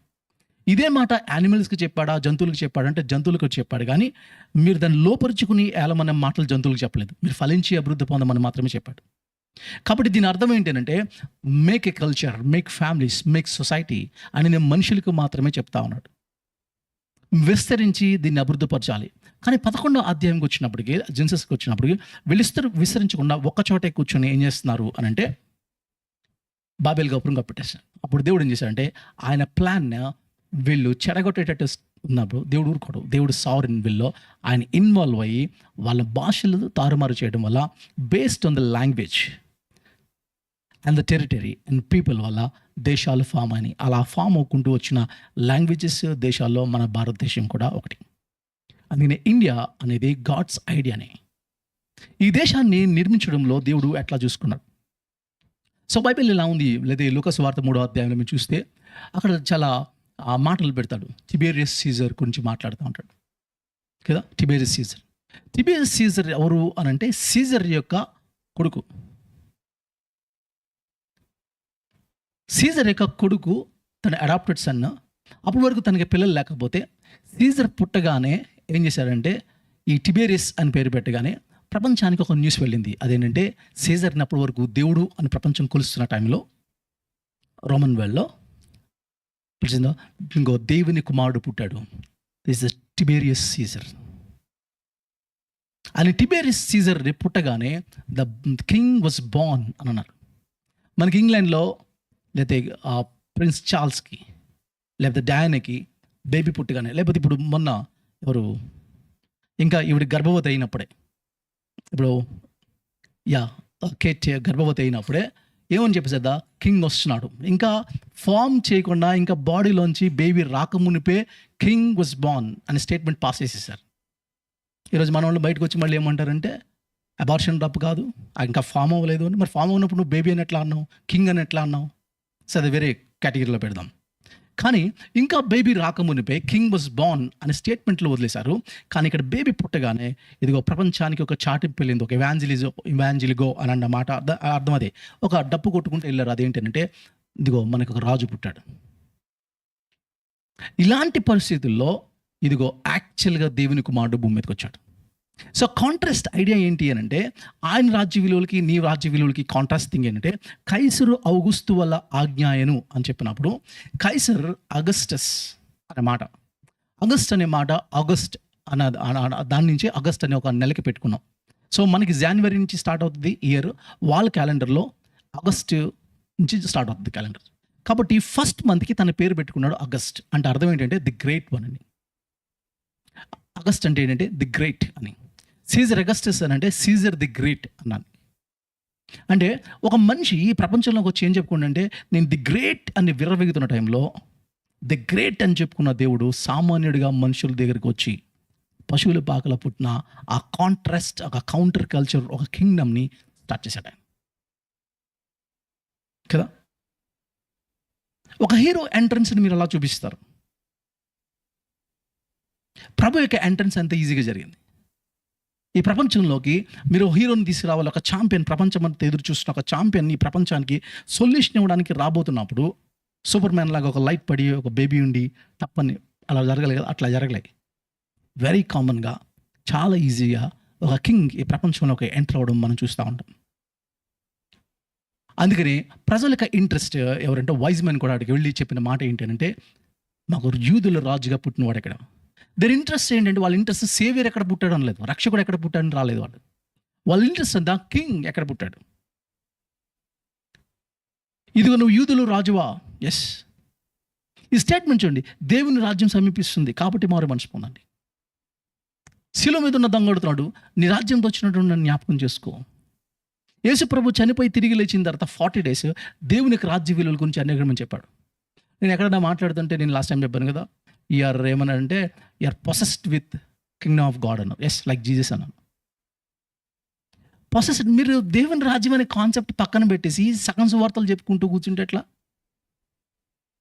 దేవుని రాజ్యం అనే స్వార్థ మానేసి, లేకపోతే లాస్ట్ వీక్ మనం ముందు వీక్ మాట్లాడుకున్నాం, హాఫ్ గాస్పల్స్ చెప్పుకుంటూ స్టార్ట్ చేసాం. అదేంటి అని అంటే, మన్ను అయినది వెనుకటి వల్లే మన్ను అవుతుంది, ఆత్మదాన్ని కలుగు చేసిన దేవునికి తిరిగి వెళ్తుంది. అది హాఫ్ గాస్పల్. మరి ఫుల్ గాస్పల్ ఏంటి? మళ్ళీ ఇవి రెండు కలుసుకుంటాయి. అది మహిమ శరీరాలతో, బాడీతో, అది న్యూయార్క్ మీద ఉంటుంది, నూతన భూమితో. అది దేవుని రాజ్యం. సో నువ్వు ఇక్కడి వరకు కరెక్ట్ చేస్తే అది ఎలా గుడ్ న్యూస్ అవుతుంది అవతల వాడికి? కాబట్టి పాయింట్ ఏంటి అని అంటే, ఇక్కడ మనం జ్ఞాపకం చేసుకోవాల్సింది ఏంటంటే, ఇప్పుడు ఆయన చెప్తున్న మాట పిలాతు దగ్గర పెట్టినప్పుడు, నువ్వు రాజువా అని అడిగినప్పుడు ఆయన ఏం చెప్పాడు ఆయన? నువ్వు అన్నట్టే. చాలా ఈజీగా చదువుతాం, నువ్వు అన్నట్టే. ఎవరి దగ్గర కూర్చొని అన్నాడు? ఇదే డైలాగ్ని ఒకవేళ మీరు బాలకృష్ణకి ఇచ్చి ఈ డైలాగ్ చెప్తావా అంటే ఏ లెవెల్లో చెప్పుంటాడు? ఎలా చెప్తాడు ఈ స్టేట్మెంట్ని? పైలట్ దగ్గర కూర్చొని నువ్వు అన్నట్టే మనం చదువుకున్న చెప్పుంటాడా? ఎక్కడ కూర్చున్నావు నువ్వు? ఒక రోమన్ ఎంపరర్ యొక్క రిప్రజెంటేటివ్గా ఉన్న ఒక గవర్నర్ దగ్గర కూర్చొని మాట్లాడండి. ఒకసారి గవర్నర్ దగ్గరికి వెళ్ళి, సీఎం దగ్గరికి వెళ్ళి నువ్వు అని మాట్లాడండి. అంత ఈజీగా అవుతుంది. నువ్వు అన్నట్టే. మళ్ళీ పైగా ఈయన అన్నాడు అంటే, ఇది ఎవరన్నా చెప్తే నీకు చెప్పిన ఐడియా లేకపోతే నీకు వచ్చిందా అని అడిగాడు. ఎవరిని? పైలట్ని. మళ్ళీ పైలట్ విర్రవీగితో చెప్పిన మాట ఏంటంటే, నాకు నిన్ను వదిలిపెట్టే స్వాతంత్రం ఉంది. స్వాతంత్రం గురించి మాట్లాడు కదా, నేను రిలీజ్ చేసే రైట్ లేకపోతే అధికారం నాకు ఉంది అని అంటే ఆయన ఏమో తెలుసా? ఏ అధికారం లేదు. బై ద వే గుర్తుపెట్టుకో, ఈ లోక అధికారాలు, ఈవెన్ నువ్వు గవర్నర్ అవడానికి కూడా నేనే కారణం, గుర్తుపెట్టుకో. ఏ అధికారము లేదు, ఎవరికి లేదు. నువ్వు అనుకుంటున్నావు నేను చేసేస్తానని. కాబట్టి గుర్తుపెట్టుకో, నా సావరెన్ విల్లోనే నువ్వు కూడా ఇక్కడ కూర్చున్నావు. ఈరోజు నువ్వు గవర్నర్ అయ్యావు. నేను నిర్ణయిస్తున్నాను, నేను ప్రపంచ దేశాలను నిర్మిస్తా ఉన్నాను. అయితే నీ రాజ్యానికి నా రాజ్యానికి తేడా ఉంది. మీరు ఎక్స్పెక్ట్ చేసే రాజ్యం అయితే నాది కాదు. మీరు ఎక్స్పెక్ట్ చేస్తున్న రాజ్యం నాది కాదు. నా రాజ్యము విలువలు వేరు. అదే అంటాడు యోహాను సువార్త 18:36. నా రాజ్యం ఈ ప్రపంచానికి సంబంధించింది కాదు, ఈ లోకాంకరికి అతీతంగా ఉన్న రాజ్యం ఆయన మాట్లాడుతూ ఉంటాడు. అదేనా? మీరు ఇదే మాటలు మీరు దానియేలు గ్రంథాన్ని చదువుతుంటే, నేను లాస్ట్ వీక్ నేను డానియేల్ అంతా చదువుతాను అనమాట. చదువుతుంటే మొత్తం అంతా చదువుతున్నప్పుడు ఆ రాజ్యాల గురించి ఎక్స్ప్లెయిన్ చేస్తూ ఎంత లాస్ట్ కంక్లూడ్ చూస్తుంటే, లాస్ట్ 3 చాప్టర్స్ చూస్తున్నప్పుడు ప్రపంచాన్ని నిర్మించే పరిపాలన విధానంలో ప్రజలు ఎలా పరిపాలించారో ఎక్స్ప్లెయిన్ చేస్తాడు.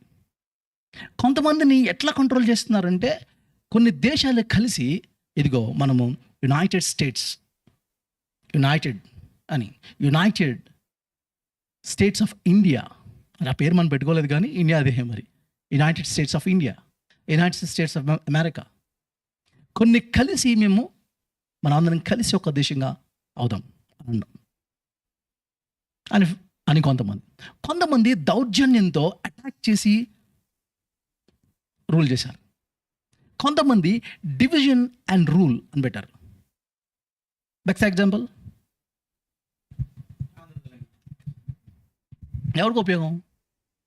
ఒక్క వ్యక్తికి, ఒక్క ఫ్యామిలీకి వచ్చిన ఒక స్వార్థం ఏమైంది అని అంటే, కొంతమంది చచ్చిపోయేటట్టు చేసి స్టేట్స్ని డివైడ్ చేసిన పరిస్థితి. ఎవరికి ఉపయోగపడ్డది అది? పెద్దమే అనొచ్చు ఇక్కడ కూర్చున్న వాళ్ళు కొంతమంది, కానీ యాక్చువల్గా దాని ఇంటెన్షన్స్ కొన్ని వందల మంది, వేల మంది ప్రాణాలను అర్పించేశారు. ఎందుకంటే డివైడ్ చేసి రూల్ చేయడం. రూలింగ్ ఎలా ఉంటుందంటే ఇట్లా ఉంటుంది, అటాక్ ద్వారా చేసిన పరిస్థితులు ఉన్నాయి. మీడియాని నొక్కేసి దొంగ ఓట్లతో గెలిచిన కాన్సెప్ట్స్ ఉన్నాయి, మనం రీసెంట్గా వింటున్నవన్నీ. ఇలాగా దానియేలు గ్రంథంలో ప్రపంచాన్ని ప్రజలు ఎలా రూల్ చేస్తాడో డిఫరెంట్ కాన్సెప్ట్ తీసుకొస్తున్న టైంలో దేవుడు చెప్తున్న మాట ఏంటంటే, ప్రభు చెప్తుండే, నేను ఒక ప్రపంచాన్ని తీసుకొస్తాను, ఒక రాజ్యం తీసుకొస్తాను. ఒక రకంగా చెప్పండి, it's a one world government, one humanity, one body of Christ. క్రీస్తు యొక్క శరీరాన్ని నిర్మిస్తాను, మీరు ఆయన అవయవాలు. అందుకని ఆయన పుట్టినప్పుడు మనం సాధారణంగా చదువుకుని యెషయా గ్రంథంలో చదువుకుంటాం. ఎలా అయినా మనం శిశువు పుట్టెను, కుమారుడు అనుగ్రహించాడు. అక్కడితో ఆపేసాం, అది కూడా సగం వార్తే. క్రిస్మస్లో అది కాదు, కుమారుడు పుట్టాడు కాదు. ఆ నెక్స్ట్ వచనంలో ఉంది, ఆయన భుజముల మీద రాజ్యభారం ఉంది. గవర్నమెంట్స్, ప్రభుత్వాల్ని ఆయన రూల్ చేస్తున్నాడు, ఆయన ఎత్తుకుంటున్నాడు. ఆయన భుజాలు ఎవరు అంటే నువ్వు నేనే. మనమందరం కలిపి ఆయన గవర్నమెంట్ని ఈ ప్రపంచంలో స్థాపించడానికి ఆయన రూలింగ్ కింద ఉన్నాం, ఆయన అంబాసిడర్స్గా ఉన్నాం అనే మాటలు చాలా స్పష్టంగా మాట్లాడుతాడు. ఈయన రూలింగ్ ఎలా ఉంటుంది అని అంటే మిగతా రూలింగ్కి భిన్నంగా ఉంటుంది.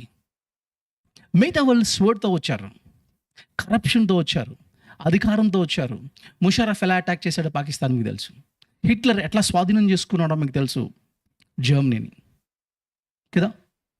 సో మనకి ఇండియాలో బీజేపీ ఎంత దొంగోట్లతో వచ్చిందో మనకు తెలుసు, ఇప్పుడు అర్థమవుతుంది. సో ఒక్కొక్క రాజ్యం వాళ్ళు ఏంటంటే వారి రాజ్యాన్ని స్థాపించుకోవడానికి ఎన్ని అడ్డదారుల ద్వారా, కత్తి చేతన్నా సరే ఎలాగోలాగా మొత్తానికి అధికారంలో చూస్తున్న టైంలో ప్రభు తన రాజ్యాన్ని ఎట్లా స్టార్ట్ చేస్తుంటే with love, not with sword. Love, forgiveness, mercy, grace, justice, వీటిల ద్వారా తన రాజ్యాన్ని స్థాపించుకుంటా ఉన్నాడు. At the same time compromise కాకుండా, సిలువ దగ్గర కాంప్రమైజ్ కాలేని యొక్క కాన్సెప్ట్ ఏంటి అని అంటే, ఆయన నీతిలో నన్ను శిక్షించాలి, ఆయన ప్రేమలో నన్ను రక్షించాలంటే ఈ రెండిట్ల విషయంలో నీతిని జరిగించడానికి ప్రేమను వదులుకోలేడు, ప్రేమను చూపించుకోవడానికి నీతిని పక్కన పెట్టుకోలేడు. ఈ రెండిటిని బ్యాలెన్స్ చేస్తూ సిలువ మీద ఆయన చూపించాడు. నీతి ప్రకారం శిక్ష పడాలి, శిక్ష చేసుకున్నాడు. ప్రేమలో నన్ను రక్షించాలని నాకు తప్పించేసి ఆ శిక్ష నేను భరిస్తానని సిలువ మీద ఒక కాన్సెప్ట్ని చూపించాడు.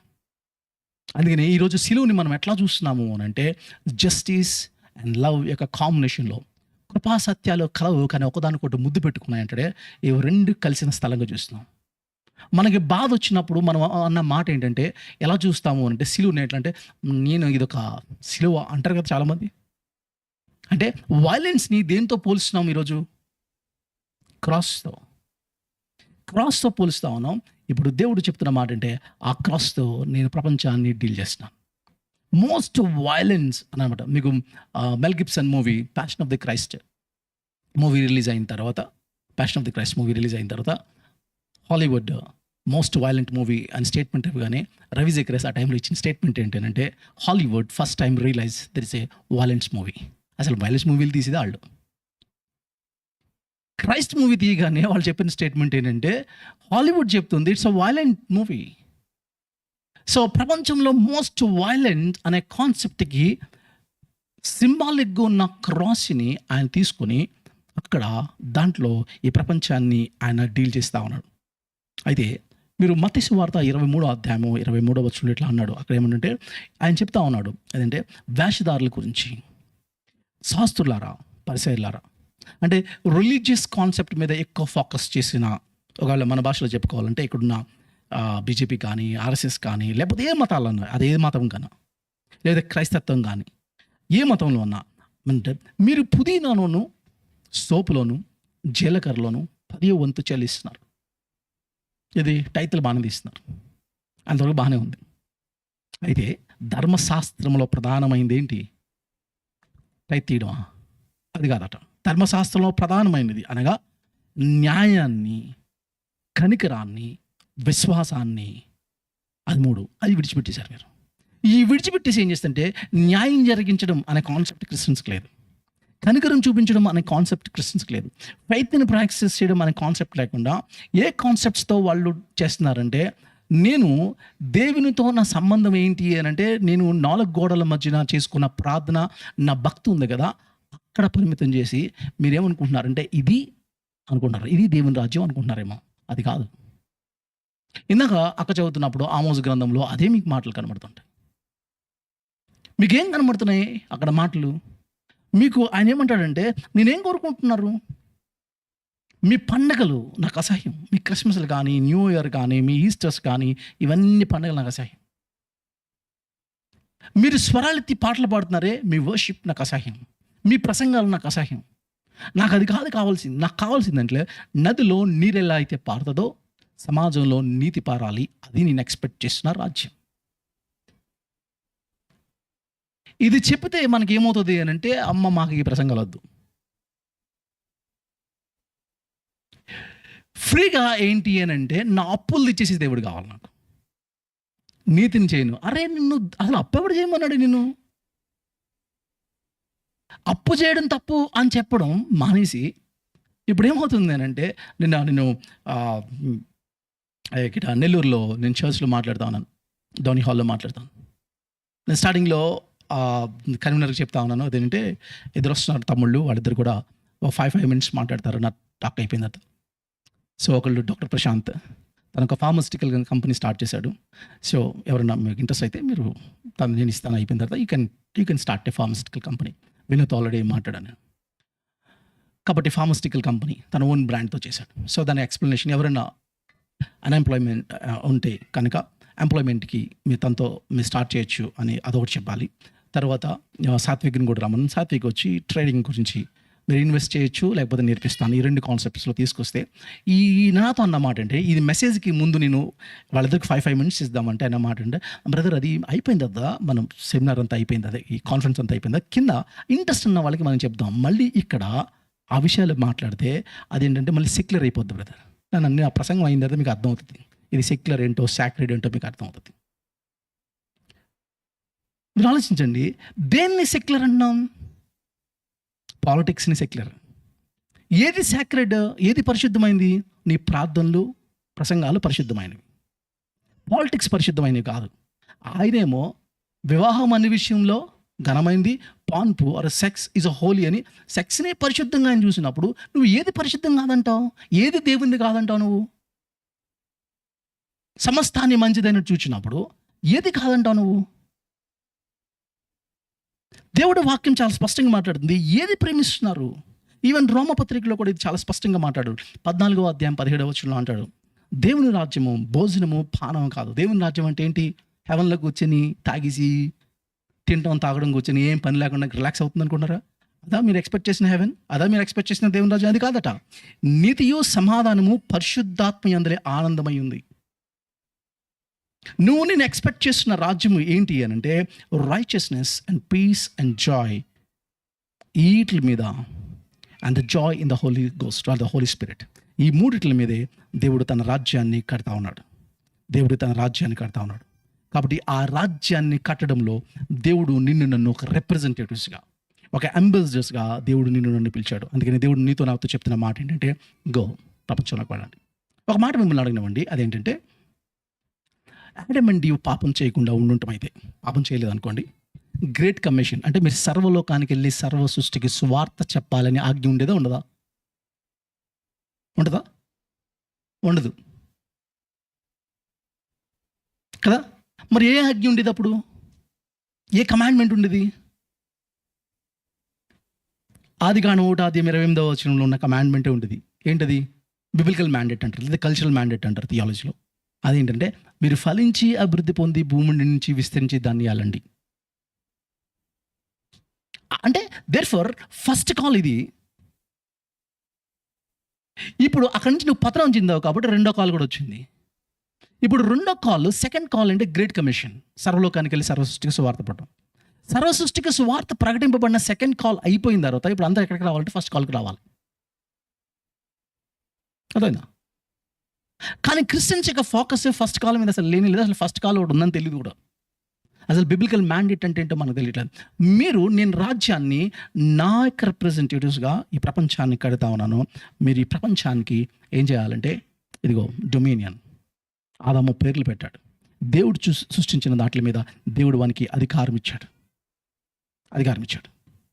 అందుకనే మీరు ఆదికాండం 12వ అధ్యాయం మీరు చూస్తే ఎక్కడ ఏమంటే అబ్రహాముకు చెప్తాడు, ఇదిగో నీ జనాంగాన్ని నేను ఆశీర్వదిస్తాను, నీ జనాంగం ద్వారా ప్రపంచంలో ఉన్న ప్రతి దేశాన్ని నేను బ్లెస్ చేస్తాను అన్నాడు. కానీ గలతీ పత్రిక 3వ అధ్యాయం 16వ వచనంలో ఏమన్నాడు అంటే, మీరు జనాంగము అని మాట్లాడాడు, ఆయన అనేకల గురించి అన్నట్టు జనాంగములు అనలేదు, జనాంగము అన్నాడు. ఆ జనాంగము క్రీస్తే అన్నాడు. ఇంగ్లీష్ అయితే ఇంకా బ్యూటిఫుల్గా మాట్లాడాడు. అదంటే ఆయన అనేకల గురించి అన్నట్టు సీడ్స్ అనలేదు, ఒక్కల గురించి అన్నట్టు సీడ్ అన్నాడు. ఆ సీడ్ ఎవరంటే క్రైస్ట్ మాత్రమే అన్నాడు. అంటే అబ్రహాంకి దేవుడు ఇచ్చిన ప్రామిస్ ఏంటంటే, నీ సంతానం నుంచి వచ్చిన ఇలా అందరితో ప్రపంచాన్ని బ్లెస్ చేయడం, యూదులందరితో ప్రపంచాన్ని బ్లెస్ చేస్తారనేది కాదు. నీలో నుంచి ఒక ఛాంపియన్, ఒక హీరో వస్తాడు. క్రీస్తు అనే ఒక సీడ్ వస్తుంది. ఆయన ద్వారా ప్రపంచాలని బ్లెస్ చేస్తాడు. ఆయనే భారతదేశానికి బ్లెస్సింగ్ అవుతాడు. ఆయనే భారతదేశంలో చదువు చెప్తాడు. ఆయన ద్వారా భారతదేశం వెలిగింపబడుతుంది. ఆయన ద్వారా భారతదేశంలో అమ్మాయిలు జాకెట్లు వేసుకుంటారు. ఆయన ద్వారా భారతదేశంలో ఏమవుతుంది అంటే పర్సిక్యూషన్ తగ్గుతుంది, లేదా ఆయన ద్వారా ప్రాస్టిట్యూషన్ తగ్గుతుంది. ఆయన ద్వారా ప్రపంచ దేశాలని ఆయన ప్రామిస్ చేస్తాను అనే మాటలు చేస్తాను. మీరు చూస్తే దేవుడు ఎట్లాగా నిర్మించడం మనకు అర్థమవుతుంది. Super power. ఇప్పుడు సూపర్ పవర్ ఎవరు? వరల్డ్లో America is super power. So దేవుడు సూపర్ పవర్స్ మీరు ఆదికాండం నుంచి చూస్తే ఫస్ట్ సూపర్ పవర్ నిమ్రోద్ నుంచి నరేంద్ర మోడీ వరకు ఇప్పటి వరకు మనం చూస్తే సూపర్ పవర్స్ని ఎట్లా ఇన్వాల్వ్ అయ్యాడో మనకి అర్థమవుతుంది. దేవుడు ఎలా కన్స్ట్రక్ట్ చేశాడో మనకు అర్థమవుతుంది.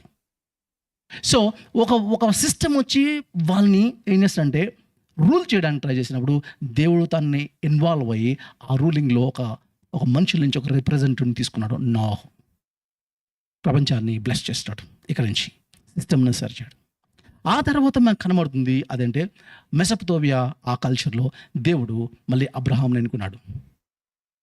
ఆ తర్వాత దేవుడు ఎన్నుకున్నది ఈజిప్ట్లో నుంచి ఇంకొకరి తన బిడ్డల్ని విమోచించి అక్కడ తన ప్రజలను ఎన్నుకున్నాడు. తర్వాత బబులోనికి చెరసాల్లో పంపించి అక్కడ సూపర్ పవర్ దగ్గర మళ్ళీ తన బిడ్డలను ఎన్నుకొని ఏం చెప్తున్నాడంటే, అలాంటి సామ్రాజ్యాల్లో తన విలువలు కలిగిన బిడ్డలు ఎలా జీవిస్తారో ఈ బిడ్డలో కౌంటర్ కల్చర్ని క్రియేట్ చేసిన బిడ్డలు. నోహ్ టైంలో ఫర్ ఎగ్జాంపుల్ ఇలాంటి వాడు ప్రపంచంలో ఎవరు లేడాడు. అంత కరప్ట్ అయిపోయినప్పుడు యెహోవా దృష్టికి ఒక్క వ్యక్తి మాత్రం నీతిమంతుడు కనబడట. ఆ ఫ్యామిలీని, ఆ ఒక్క వ్యక్తి ద్వారా ఆ ఫ్యామిలీని రక్షించుకొని ప్రపంచానికి నోహు ద్వారా మళ్ళీ ఒక సొల్యూషన్ తీసుకొచ్చాడు. మళ్ళీ అబ్రహాం ద్వారా ఒక సొల్యూషన్ తీసుకొస్తాడు. మళ్ళీ షడ్రక్ మేషక్ అబేద్నెగోల ద్వారా ఒకటి, మళ్ళీ జోసెఫ్ ద్వారా యోసేపు ద్వారా ఈజిప్ట్కి తీసుకురావడం. సో ఆ తర్వాత ఫైనల్గా వచ్చినప్పుడు బాబిలోన్ దగ్గరికి వచ్చినప్పుడు నెబుకద్నెజర్కి ఇచ్చిన డ్రీమ్లో అక్కడ చెప్తున్న మాట 2వ అధ్యాయం 34వ వచనంలో ఇలా ఉంది. మనం ప్రతిమల గురించి మాట్లాడుతూ ఉంటాం కదా, స్టాట్యూ గురించి మాట్లాడుతున్నప్పుడు 34వ వచనం ఇట్లా ఉంది. మరియు చేతి సహాయం లేక తీయబడిన ఒక రాయి ఇనుమును మట్టియు కలిసిన ఆ ప్రతిమ యొక్క పాదముల మీద పడి దాని పాదమును తుత్తు నీరుగా విరగొట్టును కనబడను. దాని అర్థం ఏంటో చెప్తున్నాడు 44-45 వచనం. ఆ రాజుల కాలంలో పరలోకమందున్న దేవుడు ఒక రాజ్యమును స్థాపిస్తాడు. దాని ఎన్నటికీ నాశనం ఉండదు. ఆ రాజ్యము దాన్ని పొందిన వారికి కరిగి మరి ఎవ్వరికీ చెందదు. అది ముందు చెప్పబడిన రాజ్యములన్నింటినీ పగలగొట్టి నిర్మూలం చేయను కానీ అది యుగ యుగములు జీవిస్తుంది. Everlasting. అంతే మాత్రం కాదు, 45వ వచనం, చేతి సహాయము లేక పర్వతము నుండి తీయబడిన ఆ రాయి ఇనుమును, ఇత్తడిని, వెండిని, బంగారమును పగలగొట్టి, అంటే మనుషుల రాజ్యమును పగలగొట్టి తమరు చూచితరే చెప్తా ఉన్నాడు డానియల్. ఇందువలన మహాదేవుడు ముందు జరగబో సంగతిని, అంటే ప్రపంచ హిస్టరీని నీకు ముందుగానే తెలియజేస్తా ఉన్నాడు. ఇదే కలబావు అన్నాడు. వరల్డ్ హిస్టరీని ఆయన ముందుగానే చెప్పేస్తా ఉన్నాడు. ఎవరు వస్తారు అని అంటే, ఇదిగో ఈ సూపర్ పవర్స్ అయిపోతుంది. ఈ మ్యాన్ని సూపర్ హీరో అని మాట్లాడుతున్న టైంలో ఒక సూపర్ హీరో యాక్చువల్గా మ్యాన్లా వస్తాడు. ఆయన సొగసైనను స్వరూపమైన ఉండదు ఆయనకి. ఆయన ఒక పశువుల పాకలో పుడతాడు. ఒక చిన్న మస్టర్డ్ సీడ్లా స్టార్ట్ అవుతుంది, అది గోధుమ గింజలా స్టార్ట్ అవుతుంది. అది పెద్దదవుతుంది. అది దేశాలనే నిర్మిస్తుంది. ఆ స్థాయికి రీచ్ అవ్వకుంటూ వస్తుంది. అలా రీచ్ అవ్వకుంటూ మన భారతదేశంకి వచ్చింది, మన హైదరాబాద్కి వచ్చింది, మన ఇంటి వరకు, నా వరకు, నీ వరకు వచ్చింది. కాబట్టి ఇక్కడ కూర్చుని ఏసీ రూమ్లో కూర్చొని మనం ఏం చేస్తామంటే ఆరాధిస్తున్నాం. ఇదంతా దేవుడు తీసుకొచ్చింది. ఒక స్టేట్మెంట్ ఉంది, మీకు ఈ స్టేట్మెంట్ తెలుసా? అదంటే స్వరాజ్యం నా జన్మ హక్కు. ఎవరు చెప్పిన మాట ఇది? నాకు తెలుసు స్టేట్మెంట్ ఇప్పుడు ఎవరు చెప్పారు? బాల్ గంగాధర్ లాస్ట్ ముంచిన తర్వాత తిలక్ చెప్పిన మాట, బాల్ గంగాధర్ తిలక్ చెప్పిన మాట, స్వరాజ్యం నా జన్మ హక్కు. సో ఈ బాల్ గంగాధర్ తిలక్ గారు అన్నమాట అంటే స్వరాజ్యం అనేది నాక జన్మ హక్కు అన్నాడు. సో ఆయన ఎక్స్పెక్ట్ చేసిన స్వరాజ్యంలో ఏ స్వరాజ్యం తెలుసా? ఆయన ఎక్స్పెక్ట్ చేసిన మీరు ఏమనుకుంటున్నారు? బాల గంగాధర్ తిలక్ ఎక్స్పెక్ట్ చేసిన స్వరాజ్యం ఏంటి తెలుసా? ఆయన రైటింగ్స్లోంచి ఒక మాట ఉంది, అదేంటని తెలుసా? ఆయన ఏమంటాడంటే, బాల గంగాధర్ తెలిసినట్టే అదేంటంటే ఒక రైట్ ఉంటుందంట. ఏ హక్కు అంటే క్షూద్రుడిగా ఉండే రైట్ అంట, బ్రాహ్మణుడిగా ఉండే రైట్ అంట, క్షత్రియుడిగా ఉండే రైట్ అంట. అది మనోడు ఎక్స్పెక్ట్ చేసిన స్వరాజ్యం. శూద్రుడు బ్రాహ్మణుడు కలిపి కూర్చునే రాజ్యం కాదు మనోడు ఎక్స్పెక్ట్ చేసింది. మీరు పొరపాటు అదనుకున్నారు కాదు, తన రైటింగ్స్లో ఉన్న మాట ఇది. ఇది మనోడు కలగన్నది. మహాత్మా గాంధీ దానికి బయటకు వచ్చి కలగన్నాడు. అదంటే అర్ధరాత్రి ఆడపిల్ల 12 గంటలకి తిరగాలి అర్ధరాత్రి. అలాంటి రాజ్యం కావాలి, అంటే సెక్యూరిటీ కలిగిన రాజ్యం కావాలి. It's a good. కానీ మనోడు కన్నా స్వరాజ్యం అది కాదు. ఏ క్యాస్ట్లో ఉన్నవాడు ఆ క్యాస్ట్లోనే ఉండాలి, దాంట్లోనే ఉండాలి అనే మాట. ఏ క్యాస్ట్లో ఉన్నాడు ఆ క్యాస్ట్లోనే ఉండాలి అనే మాట. నేను మొన్న మాట్లాడుతున్నప్పుడు ఒక కాంట్రవర్షియల్ అయ్యిందని నేను ఒక వీడియో తీసేశారు మధువులందరూ కలిపి. గోపాల్ శెట్టి అని ఒక బీజేపీ ఎంపీ, ఇప్పుడు మాట్లాడచ్చు కదా. గోపాల్ శెట్టి అని ఒక బీజేపీ ఎంపీ, ఆయన మాట్లాడుతున్న మాట ఏంటంటే క్రిస్టియన్స్ ఎవరు ఫ్రీడమ్ ఫైట్లో పాల్గొలేదట. ఈ స్టేట్మెంట్ వాట్సాప్లో వెళ్ళిపోతుంది. నేను దాని గురించి రెస్పాండ్ అయ్యి మనం ఒక వీడియో పెట్టాం. మన వాళ్ళు ముందు వెనకాల కట్ చేసేసారు, సరే అది వేరే సంగతి. కానీ అంటే పాపం నా మీద ప్రేమ ఉండదు, కాంట్రవర్షియల్ అయ్యి మళ్ళీ నా మీద ఏదైనా అవుతుందేమో అని ఆ భయం అందరికీ ఉంది. సో ఆయన అన్న మాట ఏంటంటే, ఈ గోపాల్ శెట్టి అన్న ఆయన క్రిస్టియన్స్ ఎవరు ఫ్రీడమ్ ఫైట్లో పాల్గొదట. ఆర్ఎస్ఎస్ వాడు చెప్పిన మాట. నేను దాంట్లో ఏం మాట్లాడానంటే, సరే నువ్వు ఎవరు పాల్గొలేదని కదా, నేను కనీసం ఒక 20 పేర్లు, కానీ ఇప్పుడే స్పాట్లో నేను 10 పేర్లు చెప్తాను క్రిస్టియన్స్ అంతమంది అయితే పాల్గొన్నారు. సో 10 పేర్లు చెప్పేశాం. ఇప్పుడు నా ఛాలెంజ్ ఏంటంటే, ఆర్ఎస్ఎస్ నుంచి ఒక్కడన్నా పాల్గొన్నాడని చెప్పండి. ఫ్రీడమ్ ఫైట్లో ఒక్కడ పాల్గొలేదు ఆర్ఎస్ఎస్ వాళ్ళు, నాట్ ఈవెన్ వన్. ఇప్పుడు వచ్చి ఏమంటున్నారంటే, సవార్కర్ మా ఫౌండర్ ఎంత చేశాడు అని అంటే, వీళ్ళ పిచ్చి కథలు పెట్టుకున్నారు. రాజస్థాన్ బుక్స్లో వచ్చింది. సవార్కర్ని జైల్లో పెడతారంట, ఒక గరుడు పక్షి వచ్చేదంట, ఆ గరుడు పక్షి ఎక్కానంట, ఇండియా అంతా తిరిగి సాయంకాలకి మళ్ళీ జైలుకి వచ్చేవాడట. ఇది రాజస్థాన్ హిస్టరీ బుక్లో రాసుకున్నారు రీసెంట్గా. నవ్వితే తీసేశారు, మళ్ళీ అందరు నవ్వారండి. గరుడు పక్షి మీద ఎక్కవా, మళ్ళీ హిస్టరీలో మిథాలజీనా? మీరు ఆలోచించండి, మీరు ఎంత దారుణం అంటే, హ్యారీ పాటర్ ఇలాంటి సినిమాలు ఉన్నాయి కదా, ఇవన్నీ వెస్టర్న్కి కాడ కొత్త, మనకి ఎప్పటి నుంచో ఉన్నాయి ఏ కథలు. అయ్యో ఉన్నాయి మన కథలు, మనమే హిస్టరీ రాసుకోలే. వాళ్ళే కొత్తగా ఉండి హ్యారీ పాటర్కి వెళ్తారు. నాకు చిన్నప్పటి నుంచి విక్రమార్కుడి కథలు, చందమామ కథలు, చంద్రుని మామ అండం, చంద్రుడిని భగవానుడు అనడం, ఈ పిట్టకథల్లోనే పెరిగాను. ఆ పిట్టకథలు కాస్త ఈరోజు చర్చిలోకి వెళ్ళి చర్చిలో కూడా పిట్టకథలు స్టార్ట్ అయ్యాయి. సత్యము, దేవుని యొక్క వాక్యం ఉంటుంది, మిమ్మల్ని సర్వసత్యములకు నడిపిస్తుంది. గోవల్కర్ ఏమన్నాడంటే, నేను యాక్చువల్గా మీకు నేను అయిపోయిన తర్వాత చర్చ్ గ్రూప్లో నేను పెడతాను, మీరు సవార్కర్ గురించి చదవండి. సవార్కర్ ఏదో దేశభక్తుడు అని మాట్లాడుతాడు, కానీ గుర్తుపెట్టుకోండి, సవార్కర్ ఎంత దారుణం అనంటే ఇండియన్స్ని బ్రిటిషర్లకు సపోర్ట్ చేశాడు. జైల్లో పెట్టిన తర్వాత 6 times ప్లీజ్ వేసుకున్నాడు, గ్రేస్ చూపించమని. మళ్ళీ బ్రిటిషర్ని ఎలా పొగిడాడంటే, మీరు కాళీ యొక్క అవతారం, మా దేశాన్ని బాగు చేయడానికి వచ్చారన్నాడు. మళ్ళీ మీరు నెట్లో ఇస్తాను, నెట్ లింక్ పెడతాను, మీరు చూడండి, అయిపోయిందని చర్చ్ గ్రూప్లో పెడతాను, చదవండి. అంత మాత్రమే కాదు, తను చెప్పిన మాట ఏంటి అని అంటే, ఇంకంత మాట అంటే, ఇండియన్ స్టూడెంట్స్ని బ్రిటిష్ ఆర్మీలో జాయిన్ అవ్వమన్నాడు. ఎప్పుడు చెప్పాడు తెలిసి స్టేట్మెంట్, మహాత్మా గాంధీ ఉప్పు సత్యాగ్రహం చేస్తున్నప్పుడు మానవుడు బ్రిటిషర్లకు సపోర్ట్ చేస్తూ ఆర్మీలో జాయిన్ అవ్వమని చెప్పాడు. ఇప్పుడు ఇన్ని దేశభక్తులని వీళ్ళు మనకు కొత్త పిక్చర్ ఇస్తూ ఉన్నారు. మీడియాలో సత్యం లేదు. రాహుల్ గాంధీ ఇంత బయట పెట్టినప్పటికీ ఏ మీడియా దాన్ని చూపించకపోవడానికి గల కారణం ఏంటి అంటే, ప్రతి మీడియా నీ చేతిలో పెట్టేసుకున్నావు. అలా దుర్మార్గ క్రియలతో అలాంటి రూలింగ్ జరుగుతున్న ప్రపంచంలో ఉన్నాం. అది నేను ప్రపంచం లేకపోతే వీళ్ళు స్వరాజ్యం అంటున్నప్పుడు ఇలాంటి రాజ్యాన్ని వాళ్ళు ఎక్స్పెక్ట్ చేస్తున్నారు.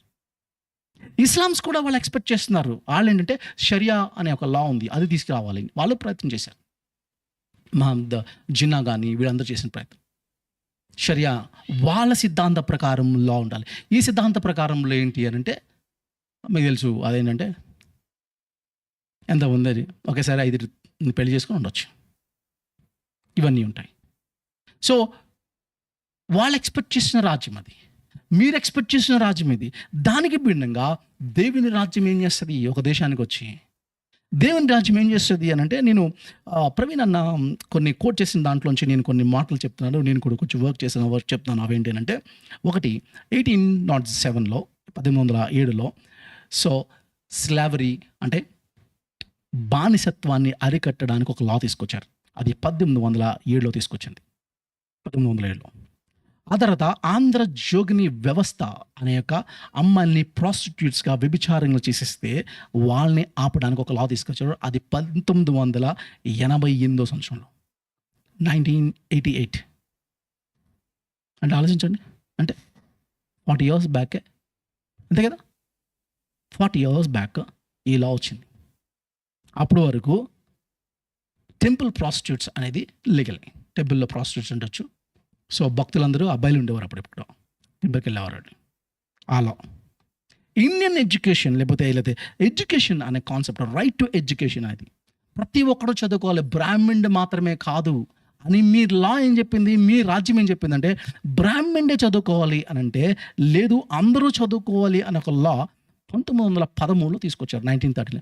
దాన్ని బట్టే ఈరోజు నువ్వు CA చదువుతా ఉన్నావు, దాన్ని బట్టే మీరు బీటెక్స్ కంప్లీట్ చేశారు, దాన్ని బట్టే మీరు జాబ్స్ చేస్తున్నారు ఈరోజు.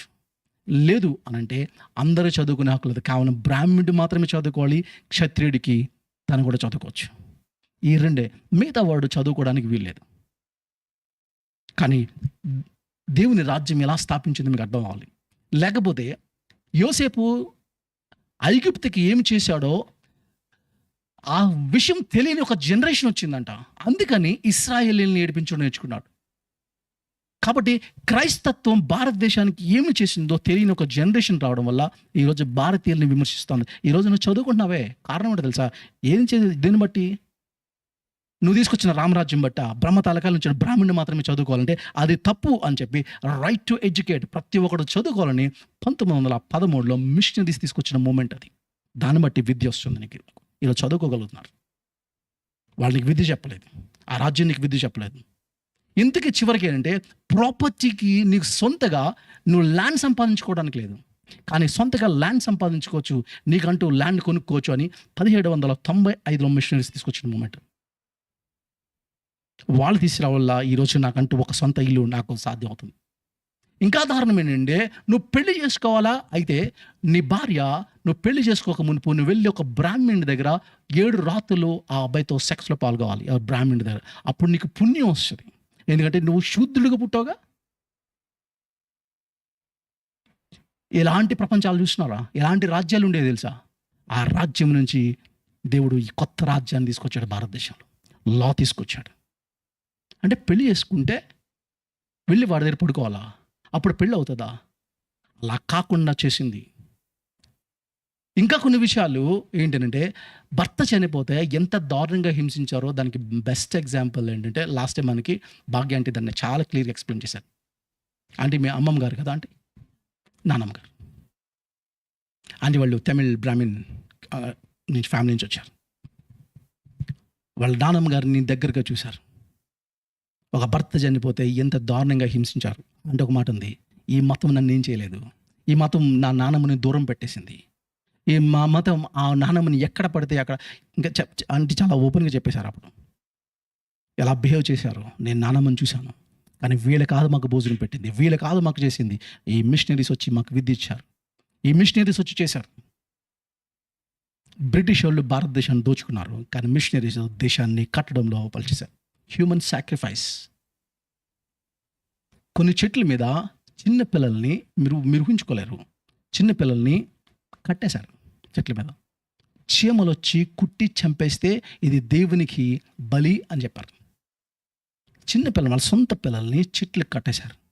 ఇది రాజ్యం. దీనేనా మీరు సనాతన ధర్మం అంటున్నారు? అదేనా కావాలంటున్నారు మళ్ళీ? సనాతనంగా ఇంతకుముందు ఉండే ధర్మం అదే కదా. సనాతనం అంటే ఏంటి? ఎప్పుడో ఉన్న ధర్మం. అంటే పాతది అయితే ఎంత హిస్టరీ ఉంటే, ఎంత పాత మూలాల్లో ఉన్న, అప్పుడు ప్రజలు అది నమ్మారు కాబట్టి అదే దానికి వాల్యూ ఎక్కువ ఉందనంటే, నా పూర్వీకులు భూమి బలప్రభుగా ఉందని నమ్మారు. దాన్ని సనాతన ధర్మం అందామా, యాక్సెప్ట్ చేద్దామా? ట్రూత్ ఉండదా దాంట్లో? ఇలాంటి దాంట్లోంచి దేవుడు తీసుకొచ్చాడు. అంత మాత్రమే కాదు, నాన్ డిస్క్రిమినేషన్ యాక్ట్ కానీ, చైల్డ్ మ్యారేజ్ని ఆపడం 1891లో తీసుకొచ్చాడు. ఇలాగ దేవుడు తన రాజ్యాన్ని కట్టుకుంటూ వచ్చాడు. విలియం కేరీ ఎలా తెలుసు ప్రపంచానికి అని అంటే, ఒకవేళ నేను ఒక కాలేజ్కి వెళ్ళి ఒక William Carey, who is William Carey అంటే ఏమంటారంటే ఒక మిషనరీ అంటారు. కానీ పోస్టల్ డిపార్ట్మెంట్లో ఏమంటాడు? He's a founder of our department, postal department founder. William Carey యొక్క 200th బర్త్డేకి క్రిస్టియన్స్ యాజిటేషన్ తీసుకొచ్చారు. అదేనంటే ఆయన పోస్టల్ డిపార్ట్మెంట్లో చేస్తే ఒక పోస్టల్ స్టాంప్ కూడా మీరు చేయలేకపోయారా ఆయన పేరు మీద, ఆయన ఫోటో మీద అని అంటే, గవర్నమెంట్ అంతమంది చేసేటప్పటికి ఏం చేయలేక ఒక 3 months విలియం కేరీ మీద ఒక స్టాంప్ దింపి దాన్ని క్లోజ్ చేసేసారు. సేవింగ్ బ్యాంక్ విలియం కేరీ తీసుకొచ్చాడు. ట్రైన్ విలియం కేరీ తీసుకొచ్చాడు. రామాయణాన్ని, మహాభారతాన్ని ఇంగ్లీష్లోకి ట్రాన్స్లేట్ చేశాడు ఆయన. 23 డిఫరెంట్ లాంగ్వేజ్లోకి ట్రాన్స్లేట్ చేశాడు. సాల్ అనే ప్లాంట్ని కనుగొన్నాడు. సతీని ఆపడానికి ప్రయత్నం చేస్తున్న రాజా రామ్మోహన్ రాయ్ వచ్చి తను సపోర్ట్ చేశాడు. ఇవన్నీ మీరు చూసినప్పుడు తను ఎంత చేశాడు విలియం కేరీ? ఎలా దేశం ఫామ్ అయింది? ఈరోజు చివరికి రైల్వే ట్రాక్స్ కూడా మీరు చూస్తే, ఇవన్నీ దేశము ఎలా ఫామ్ అవుతుంది అనేది విషయాన్ని మనం ఆలోచించాలి. ఇంకోటి ఏంటంటే, మన భారతదేశంలో అప్పటి వరకు ఉండే ఒకే యూనివర్సిటీ ఏంటంటే, ఏంటంటే పరిస్థితి ఎలా ఉంది అంటే, ఎవరు చదువుకోవాలి భారతదేశంలో అంటే అప్పర్ కాస్ట్ బ్రాహ్మణ్ మాత్రమే చదువుకోవాలి. ఇప్పుడు ఎవరన్నా చదువుకోవాలి అనే కాన్సెప్ట్ని తీసుకొచ్చినప్పుడు మెడ్రాస్ యూనివర్సిటీ, ముంబై యూనివర్సిటీ, అలాగే ఇంకొక యూనివర్సిటీ ఏంటంటే సెనెట్ ఆఫ్ సెరంపూర్ యూనివర్సిటీ, ఈ 3 యూనివర్సిటీని తీసుకొచ్చాడు అలెగ్జాండర్ డఫ్. మా భారతీయులు చదువుకోవాలి, మీరు అప్పర్ క్యాస్టోడే కాదు, ప్రతి ఒక్కరు చదువుకోవాలి అని, ప్రతి ఒక్కరు చదువుకోవాలి, ఇది ఆయన మాట్లాడమాట. దాన్ని బట్టి యూనివర్సిటీస్ ఫామ్ అయినాయి. దాన్ని బట్టే ఈరోజు మనకేమైందంటే, ఈవెన్ అంబేద్కర్ చదువుకున్నా సరే, ఈశ్వర్చంద్ర విద్యాసాగర్ చదువుకున్నా, రాజా రామ్మోహన్ రాయ్ చదువుకోవడానికి వీళ్ళందరికీ కారణం అంటే అలెగ్జాండర్ డఫ్ అయ్యాడు. వాళ్ళని చదివించి, వాళ్ళని మోటివేట్ చేసి దేశానికి స్వాతంత్రం వేడలో మీరు పోరాడాలని చెప్పాడు. మహాత్మా గాంధీకి బెస్ట్ ఫ్రెండ్ ఎవరో తెలుసా? Stanley Jones, Presbyterian church pastor, theologian, Mahatma Gandhi friend. Freedom fight కోసం ఎంత పోగలాడాడు.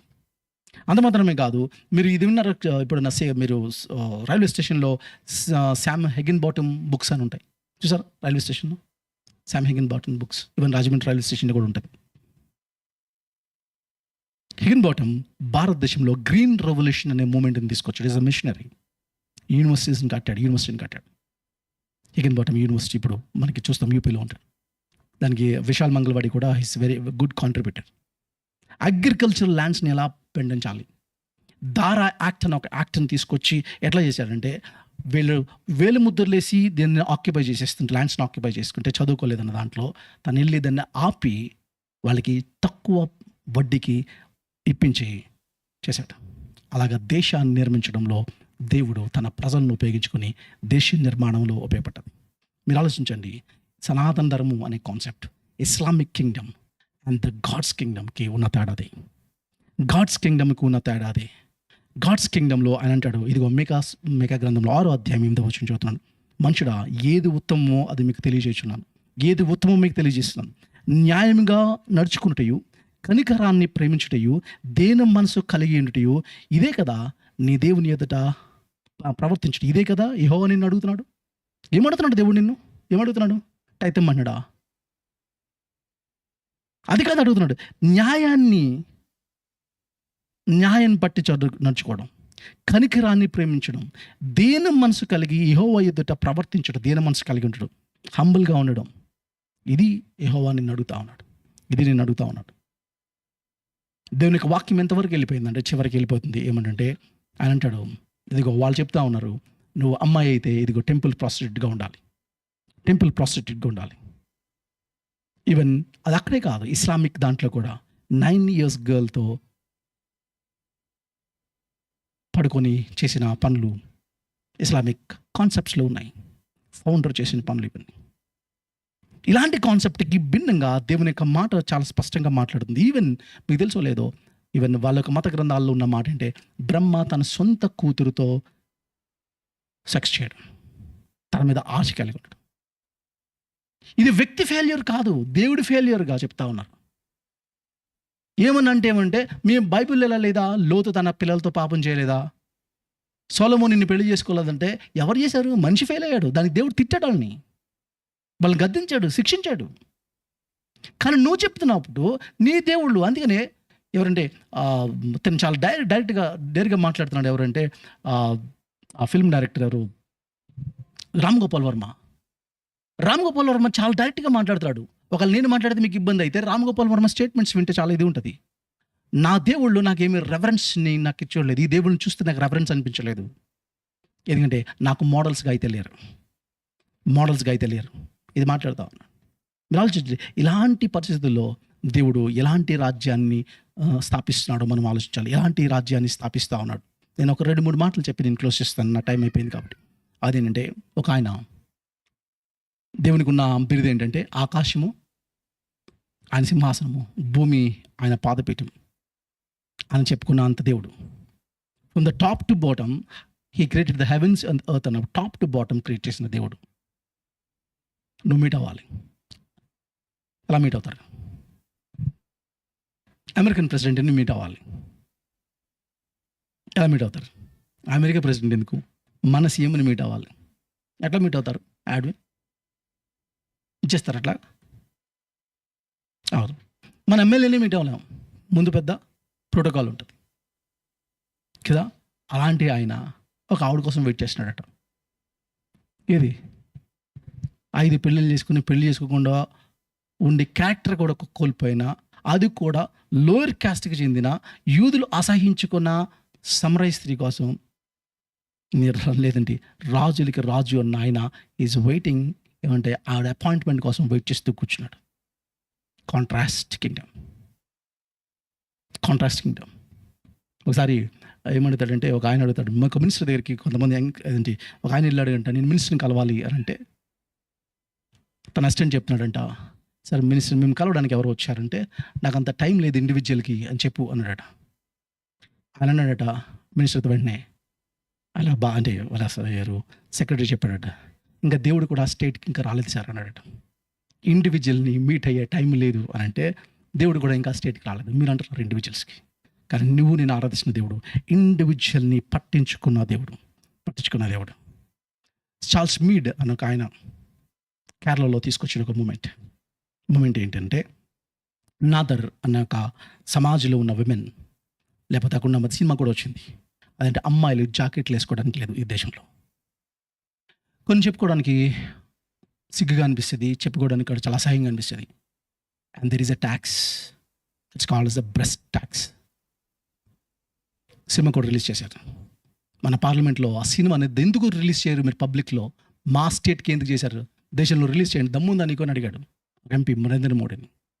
బీజేపీని అడుగుతారు, దమ్ముందా మీకు, మేము తీసాం ధైర్యంగా సినిమా, మీరు చూపించగలరా, మీరు చూపించగలరా, ఎలాగ అడిగాడు. Breast tax. చివరికి ఎంత దౌర్భాగ్యము అని అంటే చార్ల్స్ మీడ్ దీని మీద ఫైట్ చేశాడు. ఎట్లా అనంటే బ్రెస్ట్ యొక్క సైజుని బట్టి tax. Can you imagine that? ఇది దేశం, ఇది నీ రాజ్యం, నువ్వు స్వరాజ్యం అనుకున్నావు కదా, ఇది సనాతన ధర్మం, ఇది రాజ్యం. చార్ల్స్ మీడ్ దీనికోసం ప్రయత్నం చేసి అట్లా కాదు మా భారతీయులు జాకెట్లు వేసుకోవాలని చేస్తే తన ఇల్లుని, తన బంగ్లాని 3 సార్లు కాల్చేశారు. వెనక్కి తిరగలేదు, ఫైట్ చేసి జాకెట్లు వేసి కుడితే పబ్లిక్లో ఆ జాకెట్ లాగేసి తను లేని టైంలో బ్రెస్ట్ని కట్ చేసి రోడ్ అంతా ఊరేగించారు మన ఆడపిల్లలని. ఊహించండి ఎలాంటి రాజ్యం. ఈరోజు వచ్చి నువ్వు ఆర్ఎస్ఎస్ వాళ్ళు ఏమంటారంటే ఫిబ్రవరి 14th వచ్చి ఈ డ్రెస్సులు ఏంటి, నువ్వు డ్రెస్ లేని టైంలో ఉన్నావు, నువ్వు డ్రెస్సులు నేర్పింది మేము, ఈరోజు నువ్వు కామెంట్ చేస్తున్నావు. డ్రెస్ ఇచ్చేది మేము, కప్పింది మేము కదా. దేవుడు ఎట్లా నిర్మిస్తూ ఉన్నాడు దేశాన్ని అనేది మనం ఒకసారి ఆలోచించాలి. దేవుడు ఎట్లా చేస్తూ ఉన్నాడు. దేవుడు ఈ భారతదేశాన్ని నిర్మించడంలో తన బిడ్డల్ని, తన రిప్రజెంటేటివ్స్ని తీసుకున్నాడు. అందుకని గమనించండి, ఈరోజు నేను అడుగుతున్న ఒకటి మాట ఏంటంటే, చార్ల్స్ మీడ్ లాంటి వాళ్ళు, అలెగ్జాండర్ డఫ్ లాంటి వాళ్ళు ఎందుకు మనలోంచి పని చేయట్లేదు? విలియం కేరీ లాంటి వాళ్ళు ఎందుకు పని చేయట్లేదు? ఎందుకు మన వాళ్ళు కేవలము ప్రార్థన చేసుకోవడం, పాటలు పాడుకోవడం వారి పరిమితమయ్యారు? ఎందుకు విశ్వాసాన్ని ఒక 4 గోడల మధ్యన నా పర్సనల్ వరకే లిమిట్ చేశారు? God's interest is not for individuals but for the nations. For the nations. దేశాలు నిర్మించడం అనేది దేవుని యొక్క రాజ్య విలువలు. ప్రపంచంలో ఉన్న రాజులు వాళ్ళ రాజ్య విలువలకి భిన్నంగా దేవుని రాజ్యం వస్తుంది. ఒక చిన్న రాయొచ్చి కొడుతుందంట, మ్యాన్ యొక్క కింగ్డమ్స్ పడిపోయి దేవుడే పరిపాలించే ఒక రాజు, ఒక కింగ్ ఈ ప్రపంచానికి వస్తూ ఉన్నాడు. ఆయన ఎలాంటి వాడనంటే ఒక లెపర్ని హీల్ చేసే ముందు ముట్టుకుంటాడు. ఆ లెపర్ని నువ్వు అవుట్ కాస్ట్ చేసి బయట పెట్టావు కదా లెపర్ని. ఒక ఎగ్జాంపుల్ చెప్పి ఇంక్లూజ్ చేశాను. రాజమండ్రి దగ్గర అదేంటంటే ఒక ఏరియా ఉంది, నిడదవోలు అనేది. తెలుసు, ఎవరు? నవ్యకి తెలుసు, నవ్య వాళ్ళ ఊరు. నిడదవోలు దగ్గర ఒక ఏముందంటే లెపర్సీ కాలనీ ఒకటి ఉంది. ఏమన్నా నిడదవోలు ఉన్న వాళ్ళకి తెలుసో లేదో తెలియదు, సిస్టర్ మీకు తెలుసా లేదో తెలియదు. లెపర్సీ కాలనీ ఉంటుంది. ఆ లెపర్సీ కాలనీకి నేను వెళ్ళాను ఒకసారి. నేను జోసెఫ్ ఎడ్వర్డ్స్ గారు ఇద్దరం కలిపి వెళ్ళాం. సో ఆ కాలనీలో పరిస్థితి ఏంటంటే వాళ్ళ వాటర్ కోసం ఒక వెల్ దగ్గరికి వెళ్తారు. వెళ్తుంటే ఆ ఊరలు రానివ్వట్లేదు. వీళ్ళు గవర్నమెంట్కి అప్లై చేస్తే గవర్నమెంట్ ఏం చేసిందంటే పంప్ వేసింది. పంప్ వేస్తే ఆ పంపుని కొట్టుకోవడానికి వీళ్ళు ఫింగర్స్ లేవు. ఇలా కొట్టుకోవడం వల్ల ఇదంతా రగిలిపోయి ఇదంతా పుండైపోయింది. అంటే గవర్నమెంట్కి పంప్ వేసామనేది కానీ వాడు హ్యాండిల్ చేయగలడం లేదో కూడా ఆలోచించలేదు. అలాంటి రాజ్యాలు నిజంగా నీడ్స్ని మీట్ అవుతున్నా ఆలోచించరు. ఈవెన్ ఇండియాలో ఉన్న సిస్టమ్, నాకు మొన్న ఒక అక్క చెప్తా ఉంది, రూతక్క అని చెప్తా ఉంది, అలిఫ్ ఇక్కడ మనము బస్సుకి ఇంత మెట్లు ఉంటాయి, ఇంత ఎక్కాలి, పెద్దవాళ్ళ చిన్నలా తెలియదు. అది స్వీడన్లో అలా ఉండదు. అలిఫ్ పెద్దవాళ్ళు రాగానే బస్సు టైర్స్ పైకి వెళ్తాయి, ప్లాట్ఫామ్కి ఈక్వల్ అవుతుంది, అలా నడుచుకుంటూ వెళ్ళిపోతారు. అంత ఇండివిజువల్ కన్సర్న్ అక్కడ ఎందుకు ఉంది, ఇక్కడ ఎందుకు లేదు? అక్కడ ఎందుకు ఉంది, ఇక్కడ ఎందుకు లేదు? నేను ఆ ఏరియా వెళ్ళి చూసిన తర్వాత అక్కడ చాలామంది ఉన్నారు లెబ్బర్. తర్వాత అక్కడికి వెళ్ళిన తర్వాత మేము అదేంటి అన్న వాళ్ళకి ట్యాప్స్ వేయించాడు. ఎలా అంటే వాటర్ వడిగా వచ్చిన ట్యాప్స్. ఆలోచించండి, దాంట్లో ఒక ఆయనకి సరిగ్గా బట్టలు ఉండవు, అందరికీ ఒక ఆయనకి ఏం వేసుకోడు, ఒకే ఒకటి కట్టుకుంటాడు అంతే. ఆయన ఏం చేస్తాడంటే ఈస్టర్ రోజున మమ్మల్ని పిలిచాడు. ఈస్టర్ రోజున పిలిచి అక్కడ లెపర్సీ కాలనీ ఉన్న లెపర్స్ అందరికీ బట్టలు కొనిచ్చాడు. నేను అడిగాను, ఈస్టర్కి ఎందుకు ఇస్తున్నావు నువ్వు, మొన్న క్రిస్మస్కి ఇవ్వలేకపోయావా అని అడిగాను. అంటే అన్నమాట అంటే తెలుసా, నాతో అన్నమాట తెలుసా, ఈస్టర్కి ఏం జరిగిందండి, ఆయన పుట్టాడు, ఏంటి క్రిస్మస్కి పుట్టాడు, ఈస్టర్లో ఆయన తిరిగి లేచాడు అన్నాడు. అందుకనే చేస్తాను. బాబు నీకు విషయం తెలుసా నాకు చెప్తున్నాడు, నేను ఎక్కడికైనా వెళ్తాను, అడుక్కుంటాను, డబ్బులు ఇస్తారు, నా దగ్గరికి ఎవరు రారు, టీ అడుగుతాను, భోజనం అడుగుతాను, నన్ను దగ్గర రాకుండా కప్పక్కడ పెట్టేసి వెళ్ళిపోతారు. డబ్బులు నా చేతిలోంచి ఉన్న డబ్బులు వాళ్ళు తీసుకోరు, ఎందుకంటే నాకు పుండులు ఉంటాయని. అందుకని దేవుడు డబ్బులన్నీ నా దగ్గర మిగిల్చేశాడు. ఈ డబ్బులన్నీ సంవత్సరం భోజనం అందరికి కొని పెట్టేస్తాను. See the kingdom. ఇలాంటి ప్రజలు ఉన్నారు.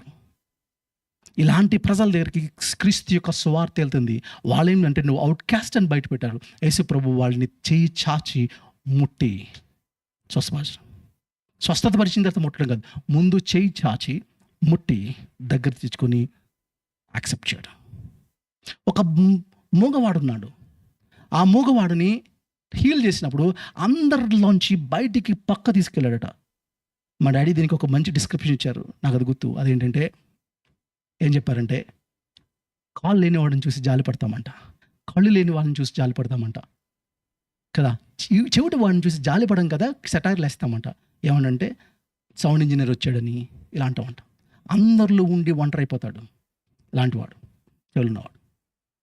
వినబడదా అని ఇంట్లో అరుస్తారు కదా మీ తల్లిదండ్రుల మీద, వినబడలో మీద గట్టి మాట్లాడడం, ఇరిటేట్ అవుతారు కదా, అలాగ అందరి మధ్య నుండి ఉండిపోతారు. అందుకని ప్రభు అలాంటి వాడిని గ్రూప్లోంచి పక్క తీసుకెళ్ళి మాట్లాడు.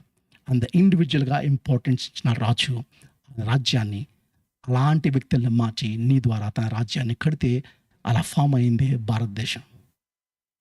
That's a God's idea. వాళ్ళు చేశారు, వీళ్ళు చేశారు కాదు, నువ్వేం చేస్తున్నావు? నువ్వేమైనా ఇన్వాల్వ్ అయ్యావా సమాజంలో? నీతి పారినట్లు, నీటిలో నీరు పారినట్లు సమాజంలో నీతి పారాలి. ఇది నేను కోరుకుంటుంది. మీ పాటలు నాకు కాదు కోరుకుంటుంది, మీ ప్రసంగాలు కాదు నేను కోరుకుంటుంది, మీ వాయిద్యాలు కాదు, మీ పండుగలు కాదు నేను కోరుకుంటుంది. ఆమోస గ్రంథంలో అన్నాడు, నాకు నీతి పారాలి సమాజంలో. అలాంటి రాజ్యం స్థాపించడం కోసం నా కాంట్రిబ్యూషన్ ఏంటి? ఏం కాంట్రిబ్యూట్ చేస్తాను? నేను ఇక్కడ కూర్చున్న ప్రతి ఒక్కరిని అడుగుతాను, మీ పర్సనల్ ఫెయిత్ని పక్కన పెట్టి మీరేం చేశారు దేశానికి? ఏం చేశారు? నీ నైబర్ని ఏమైనా పట్టించుకున్నారా? లేదు. దేశాన్ని విమోచించడం, ఇంకా విమోచింపబడిన ఏరియాస్ ఏమున్నాయి? ఏ డిపార్ట్మెంట్ విమోచించడానికి మీరు పట్టుకున్నారు? వాళ్ళెవరో చేశారు కాదు, నువ్వేం చేశావు అనేది ప్రశ్న. దేవుడు తన రాజ్యాన్ని తన రిప్రజెంటేటివ్స్గా క్రీస్తు యొక్క రాయబారులుగా మనం పెట్టి దేశాన్ని కడతా ఉన్నాడు. కల్పించుకోండి, ప్రార్థన చేసుకుందాం. ప్రేమగల మా తండ్రి, జీవం గల మా ప్రభువా, ప్రపంచ చరిత్రను మేము చూస్తున్నప్పుడు 7 సంఘాల మధ్యన నుంచుని నువ్వు ప్రపంచ చరిత్రని కొంచెం మాట్లాడుతున్న దేవుడు, అది మేము ప్రకటన గ్రంథం అంతా చూస్తూ ఉన్నాం. బైబిల్ యొక్క మధ్యలో మేము చూస్తూ ఉన్నాం. నెబుకద్నెజర్ అనే రాజుకి ప్రపంచ చరిత్రను ముందుగానే చూపించినవారు వాడు. ప్రభా, ఆది కాలం నుంచి ఇప్పటి వరకు గాడ్ ఈజ్ సావరెన్. దేవుడు మాకు సివిలైజేషన్ మీద, మా లాంగ్వేజ్ మీద, మా మీద బాధ్యత కలిగిన ఒక కింగ్ని మేము చూస్తూ ఉన్నాం. మిగతా రాజులు లాంటి వాడు కాదు, మిగతా రాజ్యం లాంటిది కాదు. నా రాజ్యము మీరు అనుకున్న రాజ్యం కాదు. మీరు అనుకున్న రాజ్యము ఇదిగో కింద ఉన్నవాడిని అణగొడతా ఉంటుంది, నేనే సుపీరియర్ అని చెప్పుకుంటుంది. కానీ నా రాజ్యము పరిచర్య చేయించుకోవడానికి వచ్చింది కాదు, పరిచర్య చేయడానికి వచ్చింది. నా రాజ్యం నేను హీరో అని చెప్పుకొని కాలు మీద కాలు వేసుకునేది కాదు. నా రాజ్యం శిష్యుల పాదాలు కడిగేది. నా రాజ్యం అంట రాని వాళ్ళని ఊరికి బయట పెట్టేది కాదు, లోపలికి తీసుకొచ్చి ఉంచేది. నా రాజ్యం ఇది కదవా, బ్రాహ్మణుడి యొక్క చేతిలో వాడి దగ్గర 7 రాత్రులు పెళ్లి చేసుకునే ముందు భార్యల్ని పడుకోవాలి అనేది కాదు. నా రాజ్యం విమోచించే రాజ్యం. అంధకారంలో ఉన్న మమ్మల్ని ఆశ్చర్యకరమైన వెలుగులోకి నీ వాక్య సత్యం వల్ల మమ్మల్ని ప్రభావితం చేసి ఈ దేశాన్ని నిర్మించడంలో ఇది కదా మా మిషనరీస్ ఇంత కష్టపడ్డారు. అవేమీ తెలియని ఒక జనరేషన్ ఈరోజు వచ్చేసి దేవుడు ఎక్కడా అని ప్రశ్నిస్తున్నారు. ఏం చేశాడు క్రిస్టియానిటీ? ఏం చేసింది? ఎందుకంటే ప్రభావ మేము ఫెయిల్ అయ్యాం. మా మిషనరీస్ చేసిన మూమెంట్స్ మేము కొనసాగించలేకపోయాం. యోసేపు ఏం చేశాడో ఈజిప్ట్కి, ఐగుప్తుకి తెలియని ఒక జనరేషన్ వచ్చేసింది. ఒక రాజా వచ్చాడు కాబట్టి ఇశ్రాయేల్ని నేర్పించడం స్టార్ట్ చేశాడు.